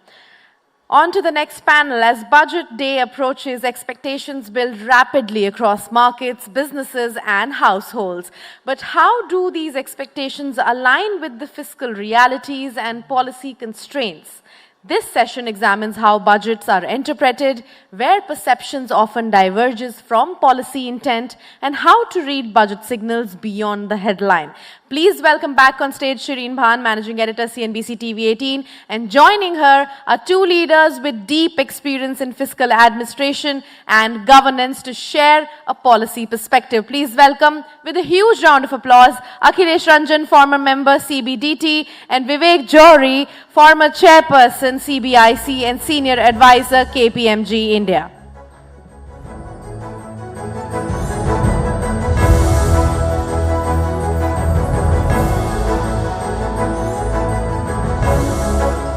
Well, ladies and gentlemen, the budget marathon continues. I mean, for those of you who tune into us on CNBC-TV18, we've been doing this for 26 years. I've been doing it for 26 years, and these two gentlemen have been part of our budget programming for many years. So thank you very much, Mr. Johri, and to Mr. Ranjan for joining us here. Now, let's come down to the nuts and bolts. You know, a lot of the conversation that we've had in the last few sessions has been more about what the government can do in terms of intent, signal, direction. Let's talk about numbers. And Mr. Ranjan, let me start by asking you, on the direct tax side, we already saw the last budget make changes as far as the income tax side was concerned, providing the much needed, much wanted relief. Do you expect more this time around? Well, Srina, I think a lot has been done last year. I mean, much more than expectations. There was a 1 lakh crore shortfall which was factored into the budget estimates on account of those changes in personal income tax. But then I think now the situation that we see, if you look at the figures for the current year, it seems that there is going to be a further shortfall primarily on personal income tax, which could be in the region of 75,000 crores or more. So that's a big hole that we're talking about. That's a big hole we're talking about. Yeah, yes, it is a big hole, certainly. And but also worrying is that the buoyancy in personal income tax collections, which was estimated at about 1.4 in the last budget, I think we can't hope for more than 1.1 in this current year, and which only indicates how well it can do in the future. Can we really hope for a higher buoyancy or a nominal GDP growth of 10%? As expected. So I think the space for giving further tax giveaways is very small. But then that doesn't mean, of course, that there should not be reforms. There are many distortions which can be corrected. Much more simplification can be done. There is a lot of talk about the two regimes in personal income tax. I think it's high time the government really thought about having just one regime. Maybe with a few more incentives like house rent allowance and pension scheme thrown into the new regime. I think that will be a major simplification. But let me push back on some of those issues, but let me address one issue that I think a lot of people here are dealing with, and we saw the impact of that show up for the first time in this quarter, the labor code impact. And across sectors, whether it was the IT sector or the manufacturing sector, we saw the impact of the labor code being seen on the bottom lines of companies. Do you expect harmonization of the Income Tax Act with the labor code now? Any changes anticipated on that front? And what will the long-term implications be of the labor code for corporations? No, well, I frankly don't think that there can be any changes are directly necessitated by the introduction of the labor codes. There are a whole lot of things, as was said in the earlier panel, it's not just hire and fire, there are a whole lot of things involved which might increase the costs for industry. They might have other impacts on industry and how business is being done. But then, all those that impact is something which is already factored into the tax laws. So I don't see the need for any particularly specific intervention in tax policy to bring in or to harmonize with the tax codes at the moment. Okay, so you don't see the need for that. Mr. Jory, let me address the issue of customs duty rationalization, because evidence at this point in time suggests that the budget is going to take that forward. We saw that being mentioned by the economic survey as well. Now, how far and deep do you anticipate that rationalization, especially given the fact that we are now opening up, so to speak, to the world? Thanks, Shireen. I think that is something that we can quite reasonably expect would happen in this budget. We are down to about 8 rates, not counting outliers. I mean, actually, there are outlying rates like 40, 70 and all, which I'm not taking into this reckoning. But 8 is a large number, and it's accepted wisdom in tax policy that the larger the number of rates, more the arbitrage, more disputes. We've come down from 21 in 22, 23. And I think there's an opportunity also because, and this is one of the positives of the position of the rupee. So with the depreciation of the rupee, I think there is some cushion available to the government to drop customs duty rates. So I expect 2 things to happen. There would be moderation of rates. And my expectation is that the rates would come down to 4. 8 to 4. 8 to 4, the number of rates. And if you recall, for a large number of years, we lived with that structure, and I think it worked well. Of course, it was graded. There is a school of thought that you need not get into a complex structure like that, and there is room to compress it even further. If that has to happen, I think it will happen in a phased manner, may not happen immediately. The problem also is that you have to balance this with the need for shoring up manufacturing. Yeah. And to what extent your manufacturing sector is able to absorb the reduced rates and to live with them is also an issue, particularly when you're getting into FTAs. So my take on it is that there would be a compression, I think reasonable to expect come down to 4 rates. There may be some sectors deserving attention, where it may be a good idea to announce a glide path. Okay. And if these are priority sectors, maybe the government could announce that there'll be enhanced rates for the next 2 or 3 years or 4 years, whatever is the plan that they worked out with industry. And after that, the rates will start coming down. Which sectors do you believe that would require that? Look, these are sectors which the government has already identified as the future sort of manufacturing in India. So these could be unmanned, I'm talking about drones, I'm talking about defense equipment, I'm talking about electronic hardware. That's been a success story with higher tariffs, which you gradually brought down along a glide path. So protection for the sunrise sectors, essentially. Yes. You said that 8 to 4, as well as some rate reduction, is what you expect. Do you also expect an amnesty scheme on the customs side? Last I heard it was, yes, this is under discussion. The problem with doing an amnesty in customs, of course, there's a moral hazard of doing an amnesty. Yes. And but we've chosen to take that path on the direct taxes side. I agree. So actually it works against an honest taxpayer, but that aside, in customs, the problem with doing an amnesty was that a large number of cases pertain to export promotion schemes where export obligations have not been fulfilled, whether these are old EPCG cases, advanced licensing cases and all of that. So at one point in time, we weren't sure of how large the hit is going to be. Okay. But I think it may not be a bad idea to do an amnesty and start with a clean slate. May not be a bad idea. And what could, if they were to announce it in this budget, what could the likely impact be? depending on how far they go, I think it would range anywhere from about 50,000 to 75. Okay. Yeah.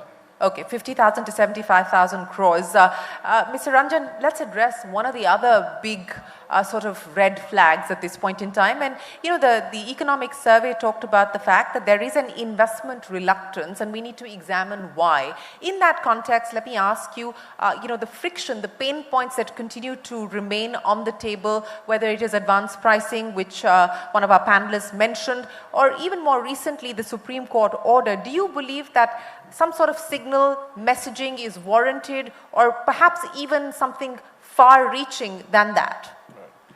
Yeah, so, well, I think on the structural front, a lot has been done again on the corporate tax side. There has also been an overhaul of the long-term capital gain structure, although there are still some areas, as Mrs. Kidwai pointed out, that which need to be looked at. But I think there are some areas which are still bothering industry and business, and the main thing is certainty, the tax certainty of investments, and that directly impacts all investment decisions. The present scenario is that the tax disputes are multiplying in number. There seems to be no way of controlling that disputes, and the time being taken to resolve tax disputes is very, very large. I think that's one of the major areas where the government should look at, probably to try and bring in more certainty. We have to have more ways of preventing tax disputes rather than trying to address or resolve disputes which already arise. There are mechanisms on the statute which have been tried, which can be tried again. I think it needs a very considered effort. But tax certainty is an area which I think which is directly impacting private investment. It is a major risk factor which industry has to take into account. There are several other, of course, infrastructural constraints or whatever. But then, yes, on the tax front, I would say this certainty is the major issue. Do you expect any signal in the budget on this front? I would really hope so. I would really hope so at all levels. At the level of the small and middle income taxpayers, we have something called the Committee for Dispute Resolutions, which was there in the statute, but nothing is known whether it is functioning or not. It can seriously unlock a whole amount of revenue, there is about 13 lakh crore of revenue blocked in appeals, in dispute, in direct tax amount. If this can get 50,000 or 1 lakh crore out of it, that would be a big job. Even for the big industry and business, we need more advance or preventive mechanism. The advanced pricing agreement is the only perhaps measure which the government can really boast of as doing very well, extremely well. We need things like advanced rulings. We need things like some mechanisms where there can be a collaborative approach between industry and the tax administration so that there is certainty for the future. Mr. Jory, you know, we were talking about the shortfall that the government is likely to face. Let's talk about revenue-raising measures. And I think one of the concerns that, you know, consumers have is whether the government is going to go in for an excise hike at this point in time. You know, given where the rupee is, given the fact that crude prices have been largely stable, I mean, with the exception of the last few days, do you believe that that is something that we might see, or is it even warranted at this point in time? I don't think I would like to speculate on that. No, I really have. I don't have. Any other revenue-raising measures that you believe the government may consider?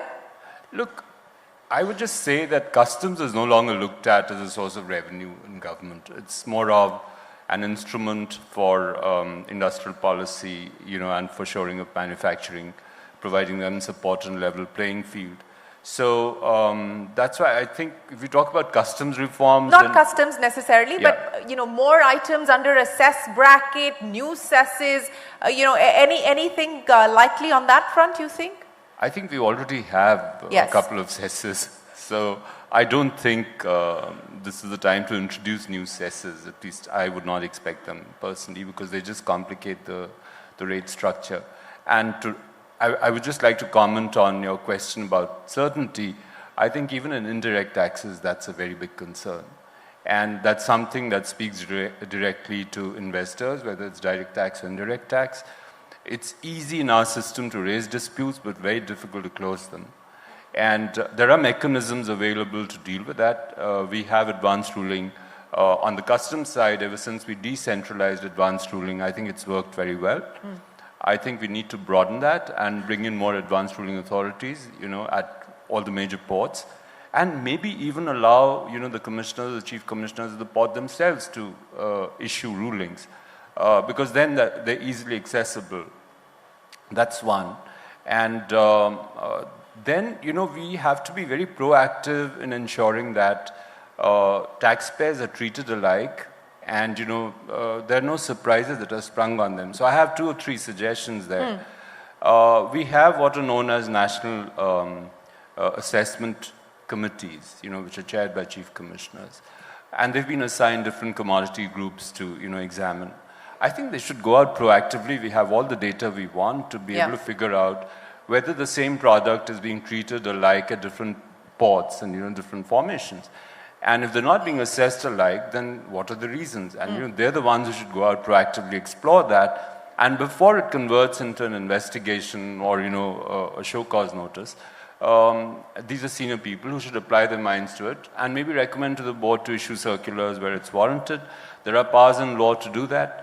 So I think that's one way of dealing with uncertainty and doing away with surprises. Also, there needs to be greater consultation with industry. I think it speaks to the point which Mr. Akhilesh Ranjan also raised. With new technology, our officers are really not all the time equipped to handle assessments and classification, etc. So it's a good idea to set up advisory committees, at least for these high-tech industries, where we can talk to industry experts and figure out, how best they should be classified in the tariff, what their tax treatment should be. So I think there are ways available out there to ensure more certainty in the system. But that's, I think, very badly needed. Very badly needed, and some suggestions that you've put on the table. On LTCG, and again, the clamor from the stock markets is loud. Roll it back altogether. Do you believe that that is warranted at this point in time? Well, yes, I do have my views on that, and I don't think government circles might like those views. I believe that the STT must go. It is high time it should go because, let me explain that. We brought it in 2004 as a substitute for long-term capital gains tax on equities. We reintroduced long-term capital gains tax on equity in 2018. 2 years back, we enhanced the rate of tax out there. Now what we have is a situation where the long-term capital gains taxes are substantial, are fairly of a large amount. There doesn't seem to be any legitimacy remaining in continuing STT. with the STT any longer because the rationale has completely disappeared. Now, there is a problem because of revenue hit. It will be 60,000 crores or 70,000 crores on that account if you remove it. But that's where I say that we have to think about alternate measures, and I keep going back to that 13 lakh crore blocked in litigation which has to be addressed. We have to find ways of getting that revenue. But yes, STT doesn't really, is not justified any longer. Okay, STT no longer justified. What else do you think is past its expiry date that needs to be axed? You mean in terms of capital gains or? On the direct tax side. Oh, yes, I think there are other areas. There are there are gaps which have not been addressed. For example, the taxation of services. Now, you have presumptive schemes of taxation, which is a very good measure, simplifying the law and simplifying compliance. There is presumptive tax for the small traders. There is a presumptive tax for professionals like architects and doctors. But there is a whole range of service providers in between that doesn't really have a dedicated presumptive tax regime. They try to fall within that small trader regime, which is in fact one which is where the government is losing because the tax is very less out there. But I think we must address the taxation of services being a very large component of the economy, and not just domestically but also internationally. I think that's an area which must be looked at.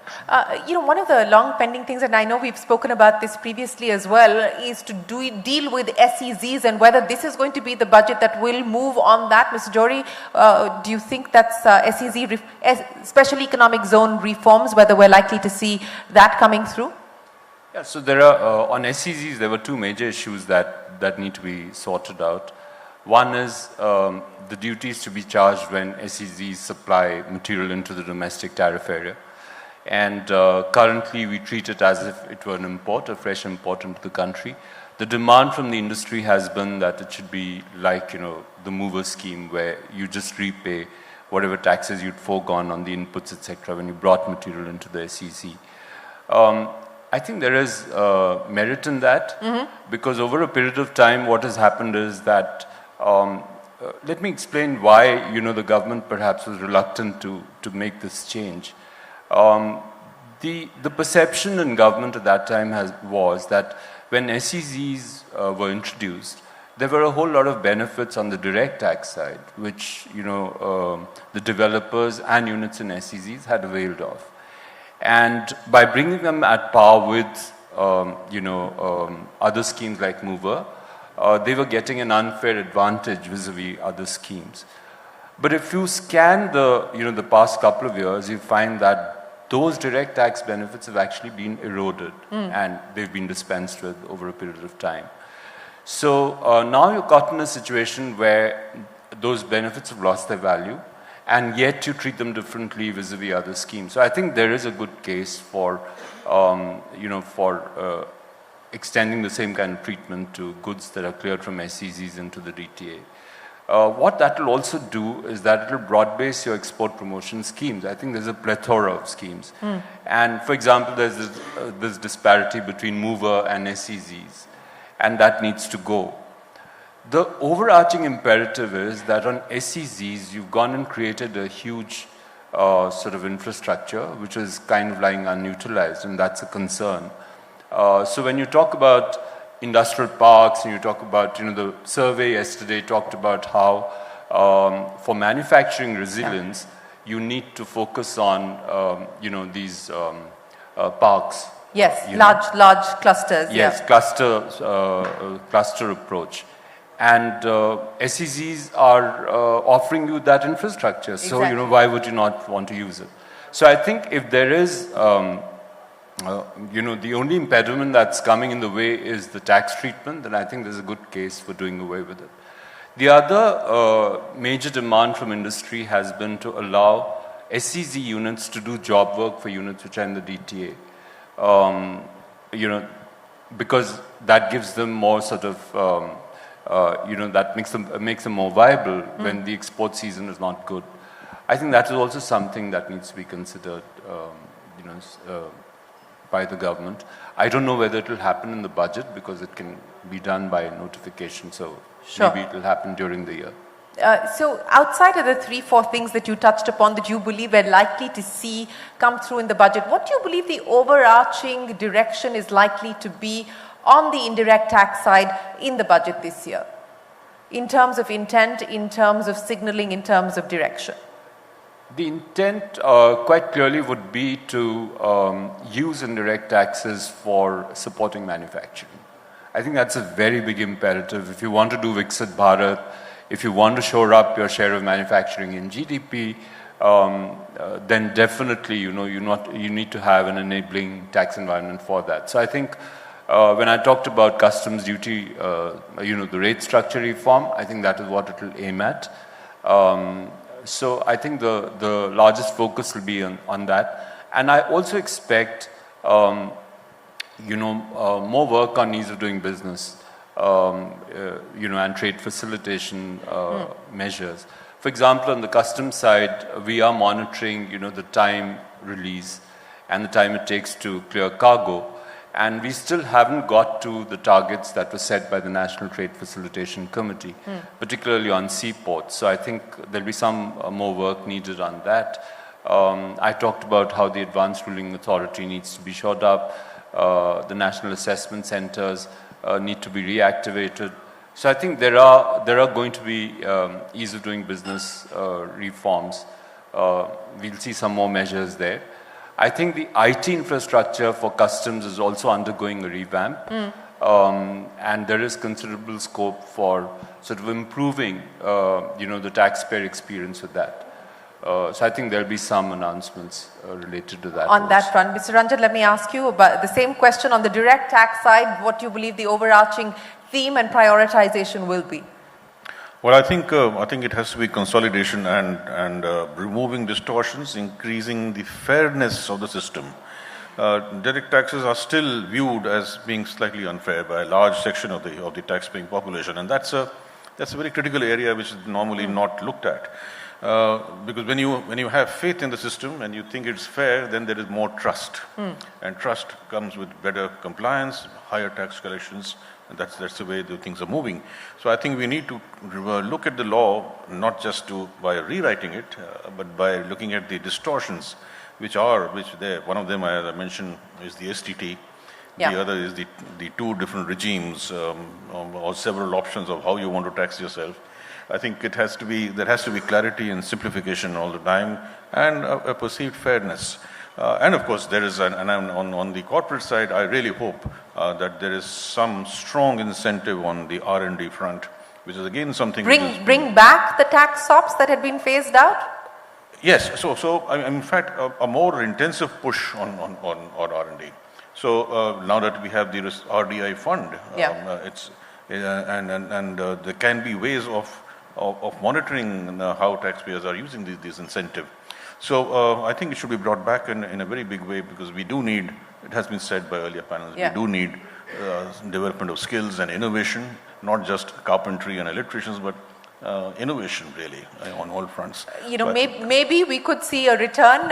What we did hear from the economic advisor yesterday was that conditionalities need to be attached to the incentives given, and the focus should be on R&D and innovation. So I don't know whether we'll see a return of or a new way of being able to address that issue. But let me ask the two of you this before we close. And Mr. Johri, let me start by asking you, in all of the conversations that we've had over the years, the overarching theme has been we need to expand the tax to GDP ratio. We need to do much better on that, and the attempts that the government has made in simplification, in rationalizing, and so on and so forth, with the intent of being able to do that. Why are we still stuck? I wouldn't characterize it like that. I think on the GST side, there has been a fair amount of improvement in the size of the tax base. And that speaks to formalization of the economy, that speaks to better sort of ways of dealing with tax avoidance, tax evasion. So it's a little bit of both. It's organic as well as these initiatives the government have taken. So in terms of taxpayer numbers, GST has been a good story, except that you now need to focus on how many of them actually file returns that pay you tax. Yeah. So I'm still not sure of what is the percentage of taxpayers who are out there but who are actually filing nil returns. So that is something that we need to evaluate and assess. It's an ongoing thing, and we all talk about the culture of non-compliance to some extent, complexities in tax laws. I think with the moderation of rates in GST, in GST 2.0, definitely I think compliance, it'll be a big boost for compliance as well in large swathes of the economy which have been affected by it. And as far as compliance is concerned, the government continues to, work along with the states to improve compliance and get in better tax revenues. So I wouldn't characterize it as stuck on GST. Stuck, okay, so what would you give it? A B plus? How would you rate the performance of GST specifically? Certainly a B. A B. Yeah. On the direct tax side. Well, I think certainly a B plus, and a lot has been done. But I think the point about the tax GDP ratio, that's an area which really needs to be looked at. The direct taxes are still about 6% of the GDP, which is quite low comparing it to the size of the economy, the growth in the economy. And yet you're giving it a B plus. Well, there are a number of reforms have been carried out. So right. the effort is certainly there, and the direction is right. I think it's just that somebody has to acknowledge that there is something more to be done on the tax GDP front. Okay, so and I'll end with that, I'll ask both of you, what more do you believe needs to be done? The number one thing that you believe needs to be addressed? Well, I think obviously we have to raise more revenues. And I think there should be a shift in focus then from labor taxes to capital taxes. I think I'm not saying directly something like an inheritance tax or a wealth tax, but more ways of taxing capital, which is not productive, which has a disproportionately low income component attached to it. There are many theories, many research papers brought out on this. Something has to suit the Indian context, but something needs to be done. I think policymakers must look at that. Mr. Jory? I think one of the things that has worked well and should continue to be pursued is data triangulation. And now that the economy is digitalized to such a large extent, particularly government systems, so you have customs, you have income tax, you have GST, you know, the databases are speaking to each other. We're exchanging notes on, you know, taxpayers who are here but missing there. So what kind of returns they're filing, the quality of returns, you know, and so on and so forth. So I think data triangulation will only sort of grow over time. And maybe, I mean, I don't want to use jargon, but maybe AI and ML will also be used to, you know, interrogate this data better.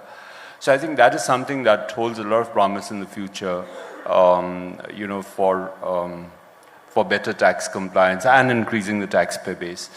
Also, I think the quality of data is an issue.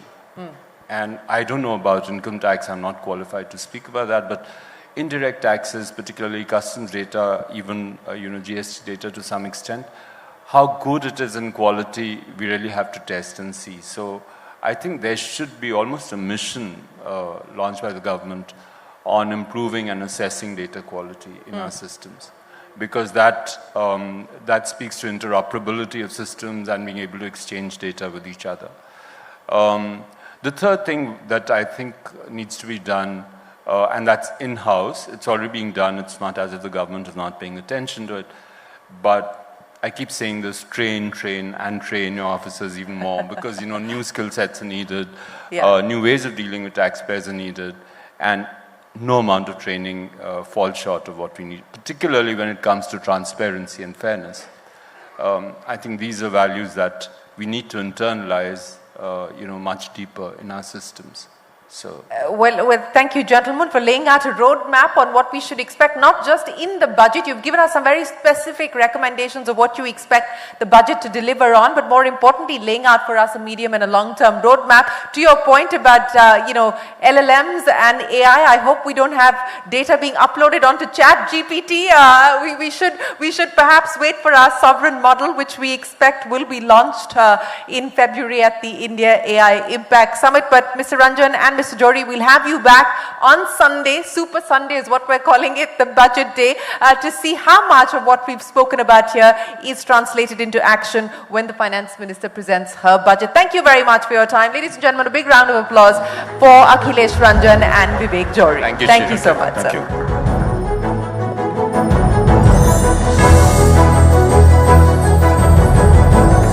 Thank you, Mr. Ranjan, Mr. Jory and Shireen for those insights. Moving on, tax policy remains one of the most closely watched aspects of every budget. Ahead of Budget 2026, expectations center on simplicity, certainty, digitization, and alignment with global best practices. The next session looks at how far India has progressed on tax reforms, what challenges remain, and what the budget can realistically deliver for taxpayers, businesses, and investors. And to steer this conversation, please welcome with a huge round of applause Timsi Jaipuria of CNBC-TV18, and joining her on stage are leading tax experts who will unpack these issues. Please welcome Prateek Jain, partner Pricewaterhouse & Co. LLP, Gokul Chaudhary, President Tax, Deloitte South Asia, and Samir Gupta, National Tax Leader at EY India.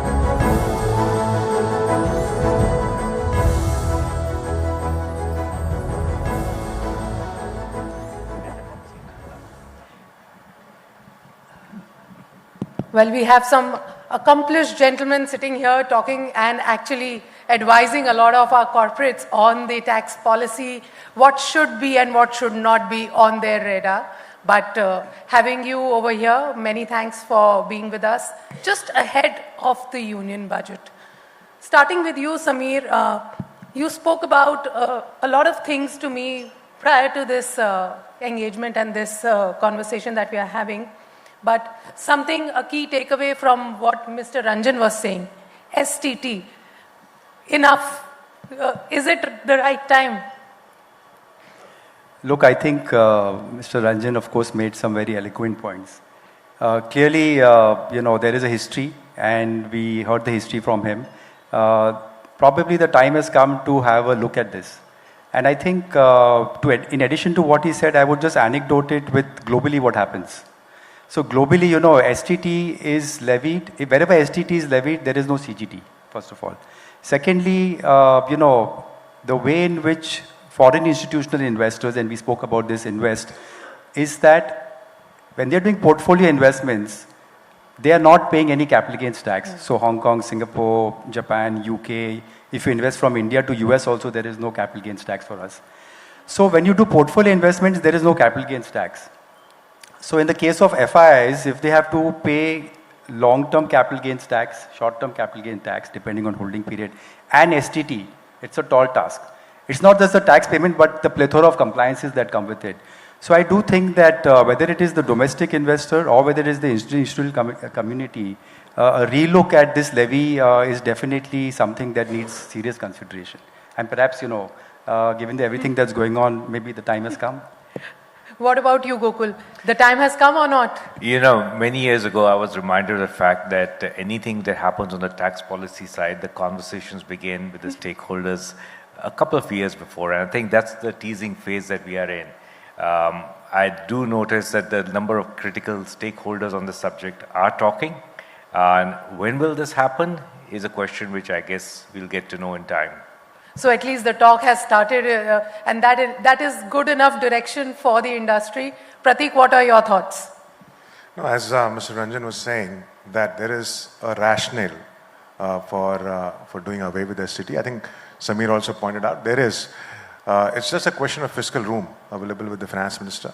The last year there was a big income tax relief which was given. Now GST 2.0 has come in, which impacts the revenue, and so on. So whether the fiscal room is available at this point in time, that remains a question. I think there's no debate on the logic.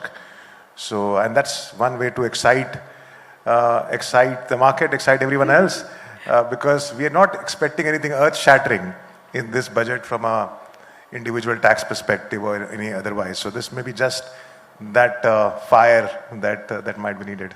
So that could be one piece of stick in the fire that can lit up a fresh momentum is what Prateek is hinting at. And coming to the fiscal room point that Prateek made, and even Akhilesh Ranjan has spoken about it, given the limited fiscal room, and we all, I'm sure you three are mapping the collections also, we are not at the buoyancy level that has been laid out in the budget. The budget estimates are not as per if we see the actuals. Do you think there is a room for further deductions to be introduced, especially for the newer areas like AI, deep tech? As Mr. Ranjan was pointing out, some deductions can be, made a comeback or in a new avatar. No, I think, look, from the perspective of being globally competitive, as well as ensuring that we seize the moment, definitely looking at whether it is AI, data centers, cloud infrastructure providers, defense manufacturing, I think priority sectors and how we deal with them definitely needs a chance. The earlier concessional tax regime which had come was for all new manufacturing, right? And it had its own reasons why it came. We have the architect of the earlier tax regime, right, the corporate tax regime sitting right here. No, so I would just say that, look, all of these require massive amounts of money to be committed. So, and the gestation period is long. So definitely a concessional regime which brings better ETR is important. That's one way to go, just at the ETR level. And the other is, even if you're not able to do that because, like you said, fiscal space will be somewhat lesser, can you have some sort of accelerated depreciation for any new machinery that is being bought? Or like, for instance, earlier we used to have on computers a 60% depreciation rate. So for anything that is high compute equipment, can we have a higher depreciation rate? I think these things are really what one would hope comes in. And if that does, then I think that will definitely give a fillip to investments in those sectors. Gokul, your thoughts on deductions, especially because I was reading a lot that you are advocating a lot for this to Madam Finance Minister. I hope she's listening, but what would be your thoughts? Well, I think first and foremost, Madam Finance Minister is now a veteran of presenting budgets. I Yes, think yes, ninth budget. Ninth budget coming through. So I think we got a steady hand on this process. I think there are two parts to it. One is, of course, some amount of reliefs that will be sought for investments to be reignited. I think the government is keen to make sure that there is investment flows that come back. Last year, they brought in for the sovereign and pension funds to get a 5-year tax holiday. I think one of the things that they will do is to counter and balance the fiscal space that they have, that they could actually start talking a lot more about how they provide tax certainty to large investors. Because one of the things that we've seen in Europe, for example, is that they're saying, okay, you got $1 billion or $500 million investment coming in. How do you get tax certainty on the issues that are connected? Specifically, if these are new age sectors, whether we're talking about data centers, whether we're talking about chip manufacturing, etc., they all come with their own set of tax uncertainties. And so I think the government is going to try and balance it out by saying, okay, this is what we're providing you from a tax certainty perspective, so that you're not feeling uncomfortable about the situation. Prateek, what would you add to these? More deductions?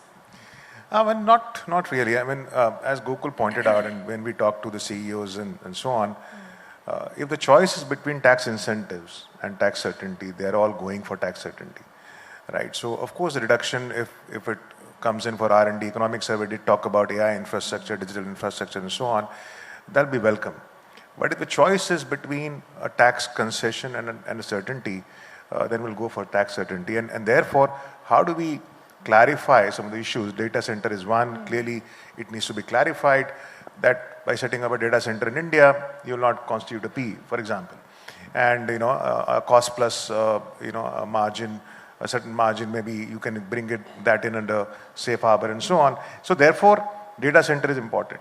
GCC is another one which came. There is a lot of movement of people happening, right? Because a lot of people are not getting visa from India. And therefore, how do you tax, have a tax framework which enables people to move from outside India to India rather than going to places like Dubai? I think those are things which are more important than the deduction per se. So tax certainty is what the industry is looking for. One point that Finance Minister has given a clue before presenting her budget is the customs overhaul. Taking it with you, Prateek, first, since you have an expertise on the indirect taxes, how do you see customs overhaul? What do you think can be actually done? I think Mr. Jory did speak on this.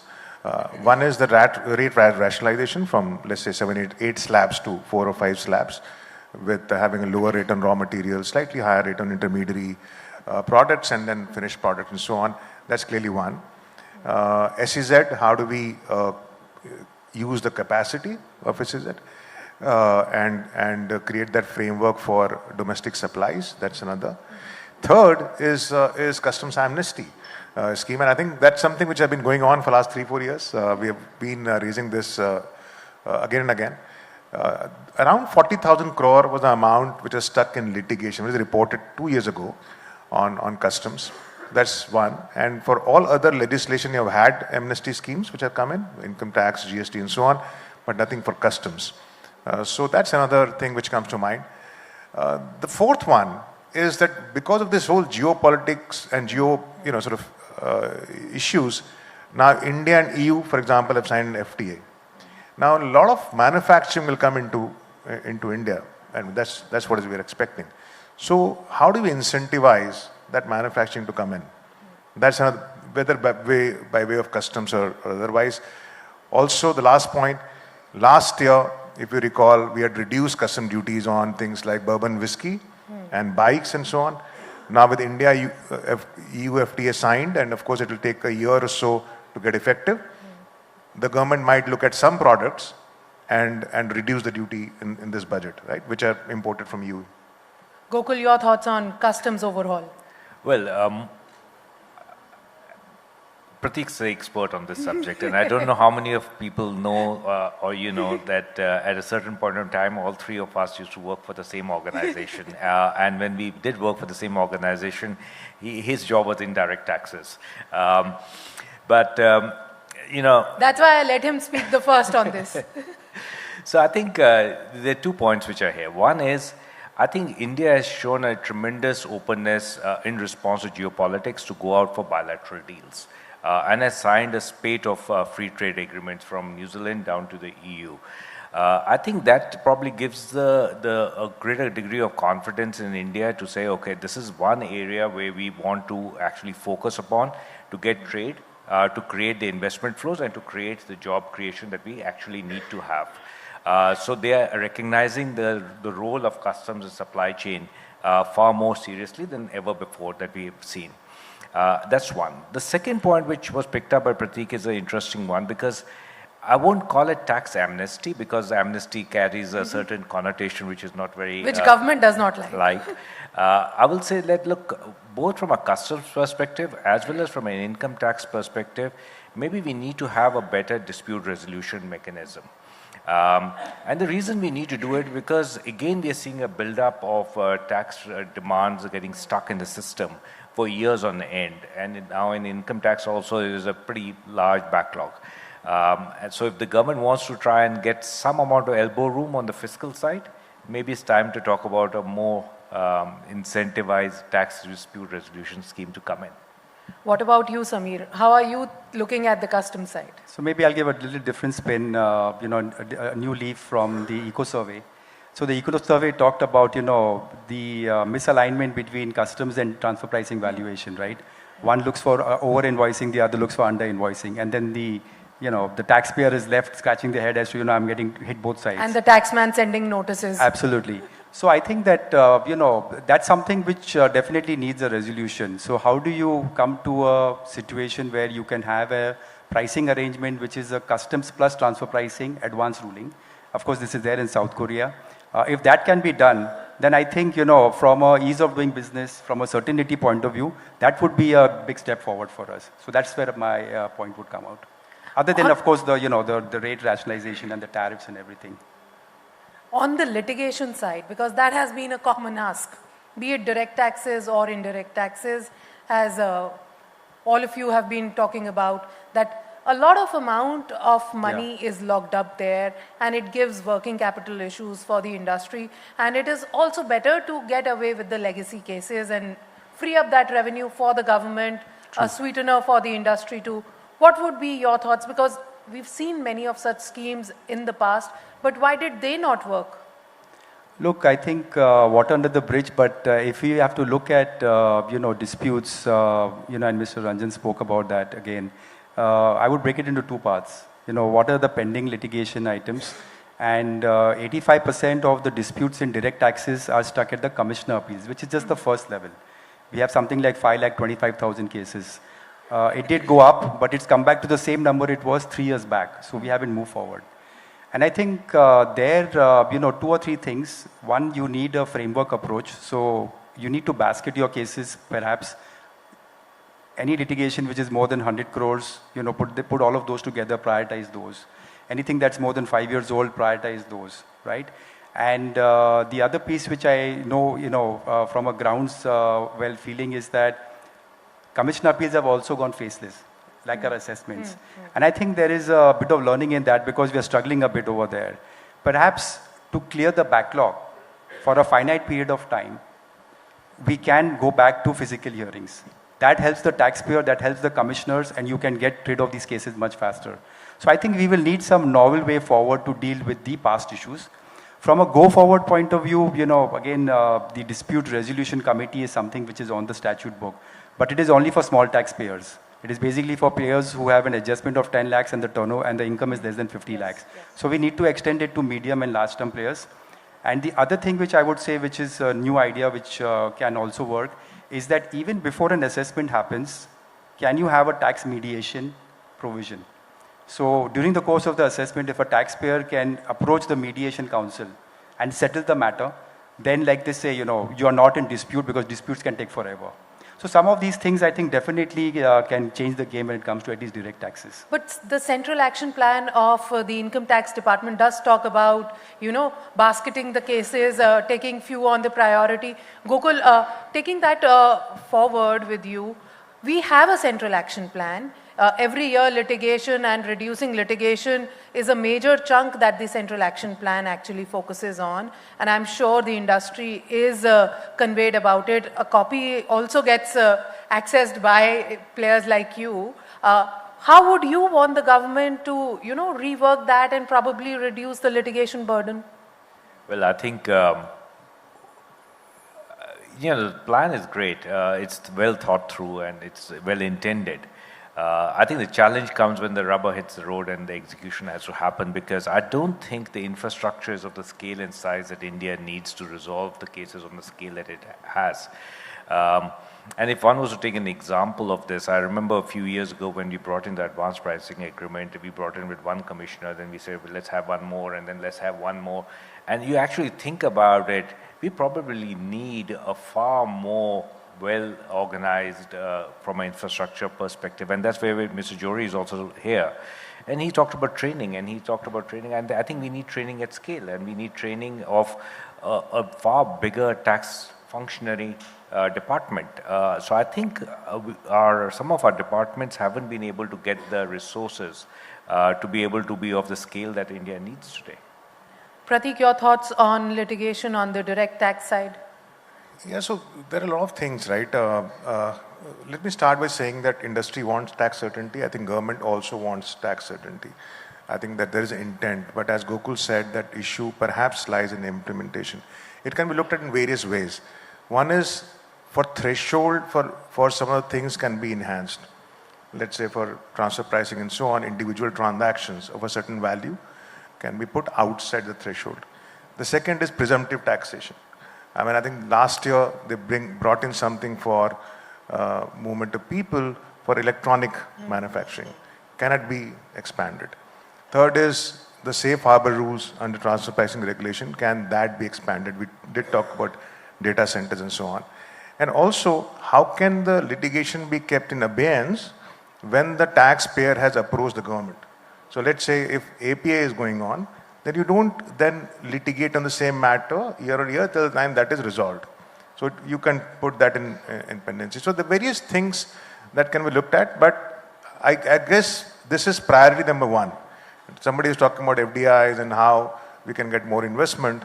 If you talk to the foreign investors, they are not looking at reduction in tax rates generally. They are looking at clear, certain, stable tax regulation. Sameer, what are global investors looking at? As Pratik has been pointing out, certainty, you too have been talking about certainty. What else can be done to get more global investors actually feel comfortable here in India? So look, I think that, to commit large investments, definitely in the areas in which they're coming, it's generally in cloud and data centers. That's where we're seeing most investment coming in. There, I would think, definitely people are worried about PE-related issues. Pratik spoke about that. So how do we give them full comfort on that? Is there a way in which, we can clarify that? So what is that way? Basically, what's going to happen is that a lot of data will reside in the data centers that are here. You're going to start processing that data and delivering services. And then, depending on how the services are delivered with what level of discretion in India, there could be some attempts made to say that, okay, have you created a place of business or place of management in India, right? So you need to be able to upfront clarify that, no, this is, just a data processing center, and therefore there can be no way in which a PE can be asserted.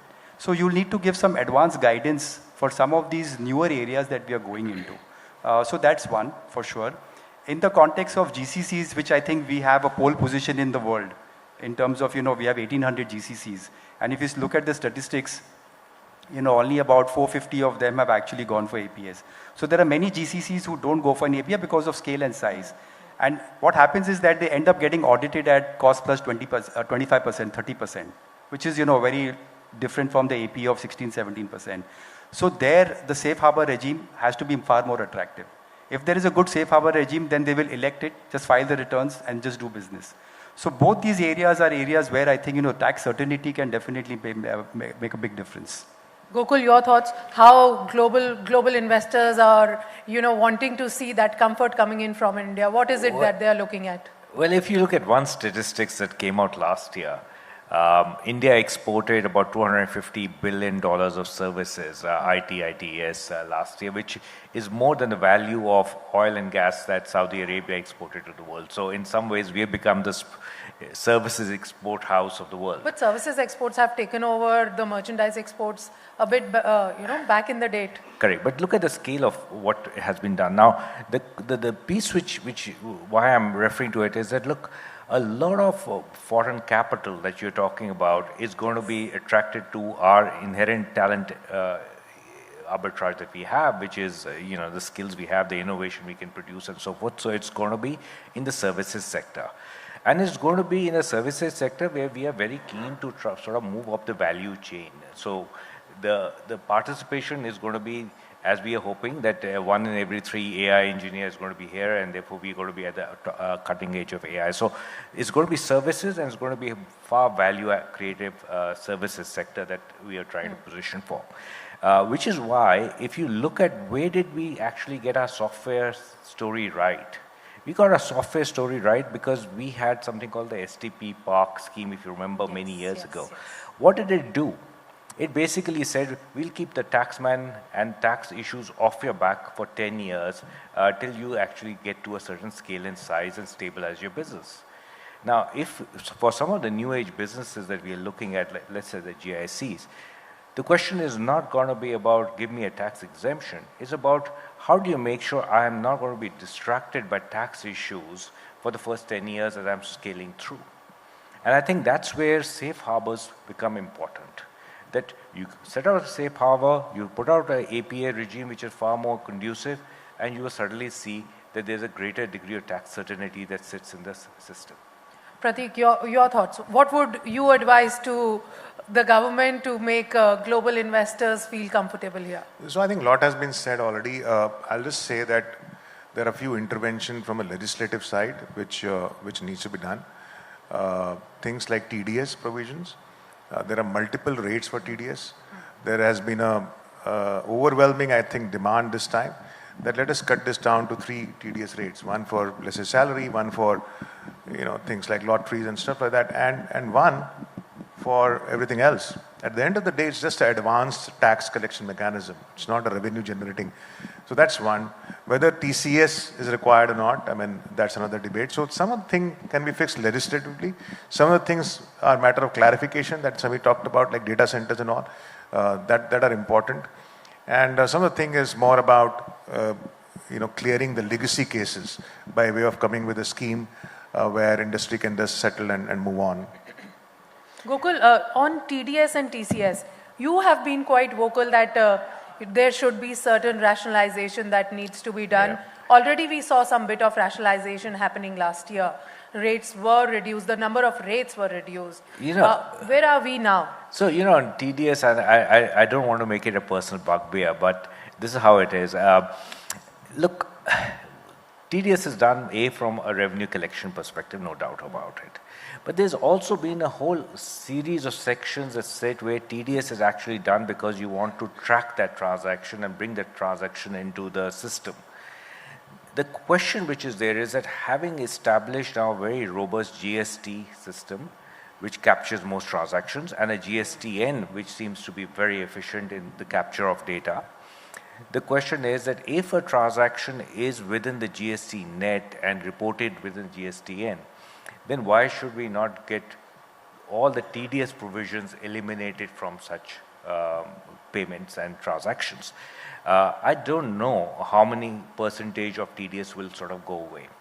Coming to the point that was made also on, can we have de minimis sort of criteria for transfer pricing requirements or have certain type of taxpayers below a certain threshold to be exempt from transfer pricing provisions. If you were to reset some of those numbers to the current indexed value as opposed to what they were 20 years ago when transfer pricing came in, I think we can easily eliminate 20 to 25% of the transaction, and therefore 20 to 25% compliance cost comes down in the system.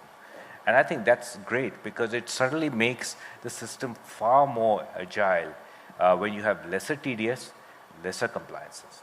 Samir, your thoughts. What would you like to add on this? So on TDS, I think again, a lot has been said. I would go for the technology side of TDS.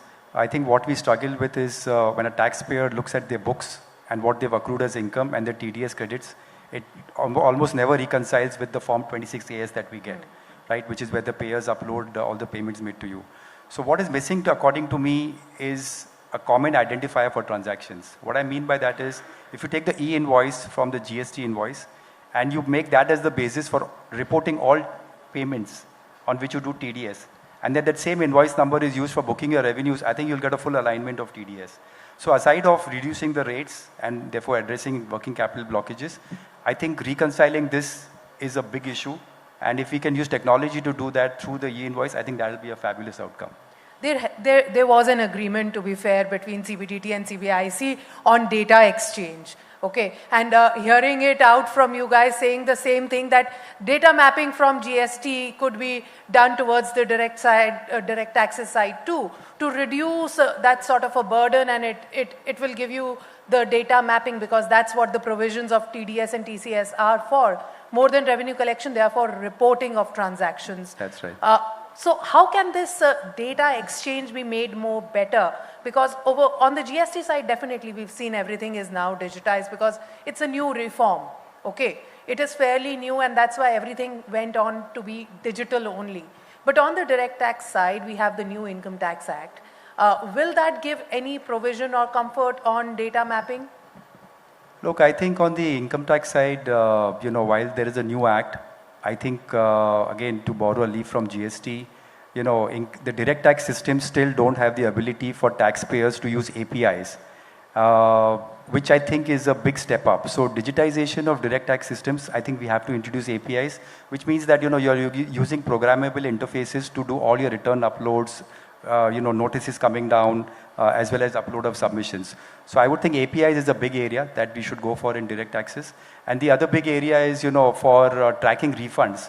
That should also be on a very transparent digital platform. So from the time you claim your refund to the time you get it, you can exactly track where it is stuck due to a rectification or a demand adjustment. I think that's really what income tax needs to do on the technology and the digital side. Gokul, your thoughts on refunds, because this time refunds is a big issue, especially on the personal taxes side too. We saw income tax coming out again and again, actually explaining that they are doing better assessment, and certain fake claims of refunds are being trying to be plugged out. Your thoughts on that? The aspect which is interesting is, many years ago, refunds were really stuck in the system, and taxpayers... People used to pay money to get their refunds out. The expectations were very low. And then in the last few years, we saw a dramatic improvement. Now, I think that dramatic improvement set a certain benchmark of expectation in the minds of people, which has now got impacted because they haven't gone back to what it used to be earlier, but it isn't operating at the same level of expectation that got set in the last few years. So I think we got a bit of a challenge there, but hopefully with lesser taxpayers getting impacted because of the new thresholds that have been set, maybe this is only a temporary problem. Okay. Pratik, before we close this panel, one last thought on your side. Two asks, one on direct tax and one on indirect taxes. What could Finance Minister do this time? On indirect tax side, of course, the customs reform and settling the legacy cases. Clearly, that has been a demand for a long time. I think this time they should consider that. On the direct tax side, I would look out for some clarity for data centers and GCCs. Samir, your thoughts? One on direct and one on indirect. No, I mean, I think that, customs is a common theme, so I would go for that definitely, because it does require, an entire overhaul. And the second is, on the tax side, I would just go for different levers for tax certainty. whether it is cleaning up a mechanism for disputes or whether it is the safe harbor or presumptive taxation, all of them come under that same theme. So I would go for tax certainty. Whatever they can give us, I think that'll be great. Gokul, your comments, especially one on personal taxes. I mean, people really are looking for the part B of the finance minister's speech and wanting to know how their taxes are going to get impacted. Well, I think I'll address both. On the indirect tax side, while I don't claim to be the resident expert among the three, but I do hear about input tax credits getting stuck in the system, and I wish there could be some measures to address that element of it. Because, we're talking about something like 50,000-60,000 crores sort of getting stranded in the system, which is not good. On the direct tax side, the finance minister did two sets of relief for the taxpayer community last year. One was, of course, the thresholds going up, and the second was, of course, the GST cuts. I'm hoping this time that there could be something on the threshold of the capital gains long-term exemption rate going up for common citizens so that they can continue to participate in the capital markets, make a little bit of money, get happy with the returns that they're achieving, and pay less taxes on that. So markets happy, people happy, that's the demand coming in from Gokul. Many thanks, gentlemen, for joining us on this particular discussion, a very insightful one, especially when it comes to freeing up a lot of stuck capital and, yes, a lot of demands for people to participate more in the capital markets. Well, many thanks. Thank you very much. Thanks. Thanks. Thank you.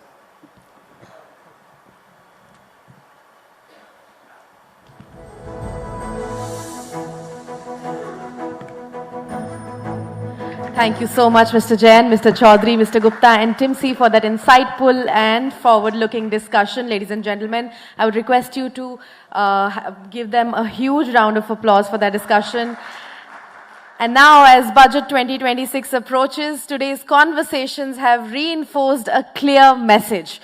Policy choices matter as much as policy announcements. From managing public finances and sustaining capex to addressing industry priorities, tax simplification and credibility, the trade-offs ahead are real and consequential. On behalf of CNBC-TV18, I would like to thank all of our experts and guests for sharing their time and insights, our partners, SBI, ISIF by ICICI Prudential Mutual Fund and Reliance Industries Limited for their support, and our audience for being such an engaged part of today's dialogue. We hope these conversations have helped frame the key issues that will shape the budget narrative in the days ahead and offer clarity on what India expects from this critical policy moment. Thank you so much for being part of CNBC-TV18 Budget Vision 2026, What India Wants. I would please request you to join us for lunch now. Thank you so much.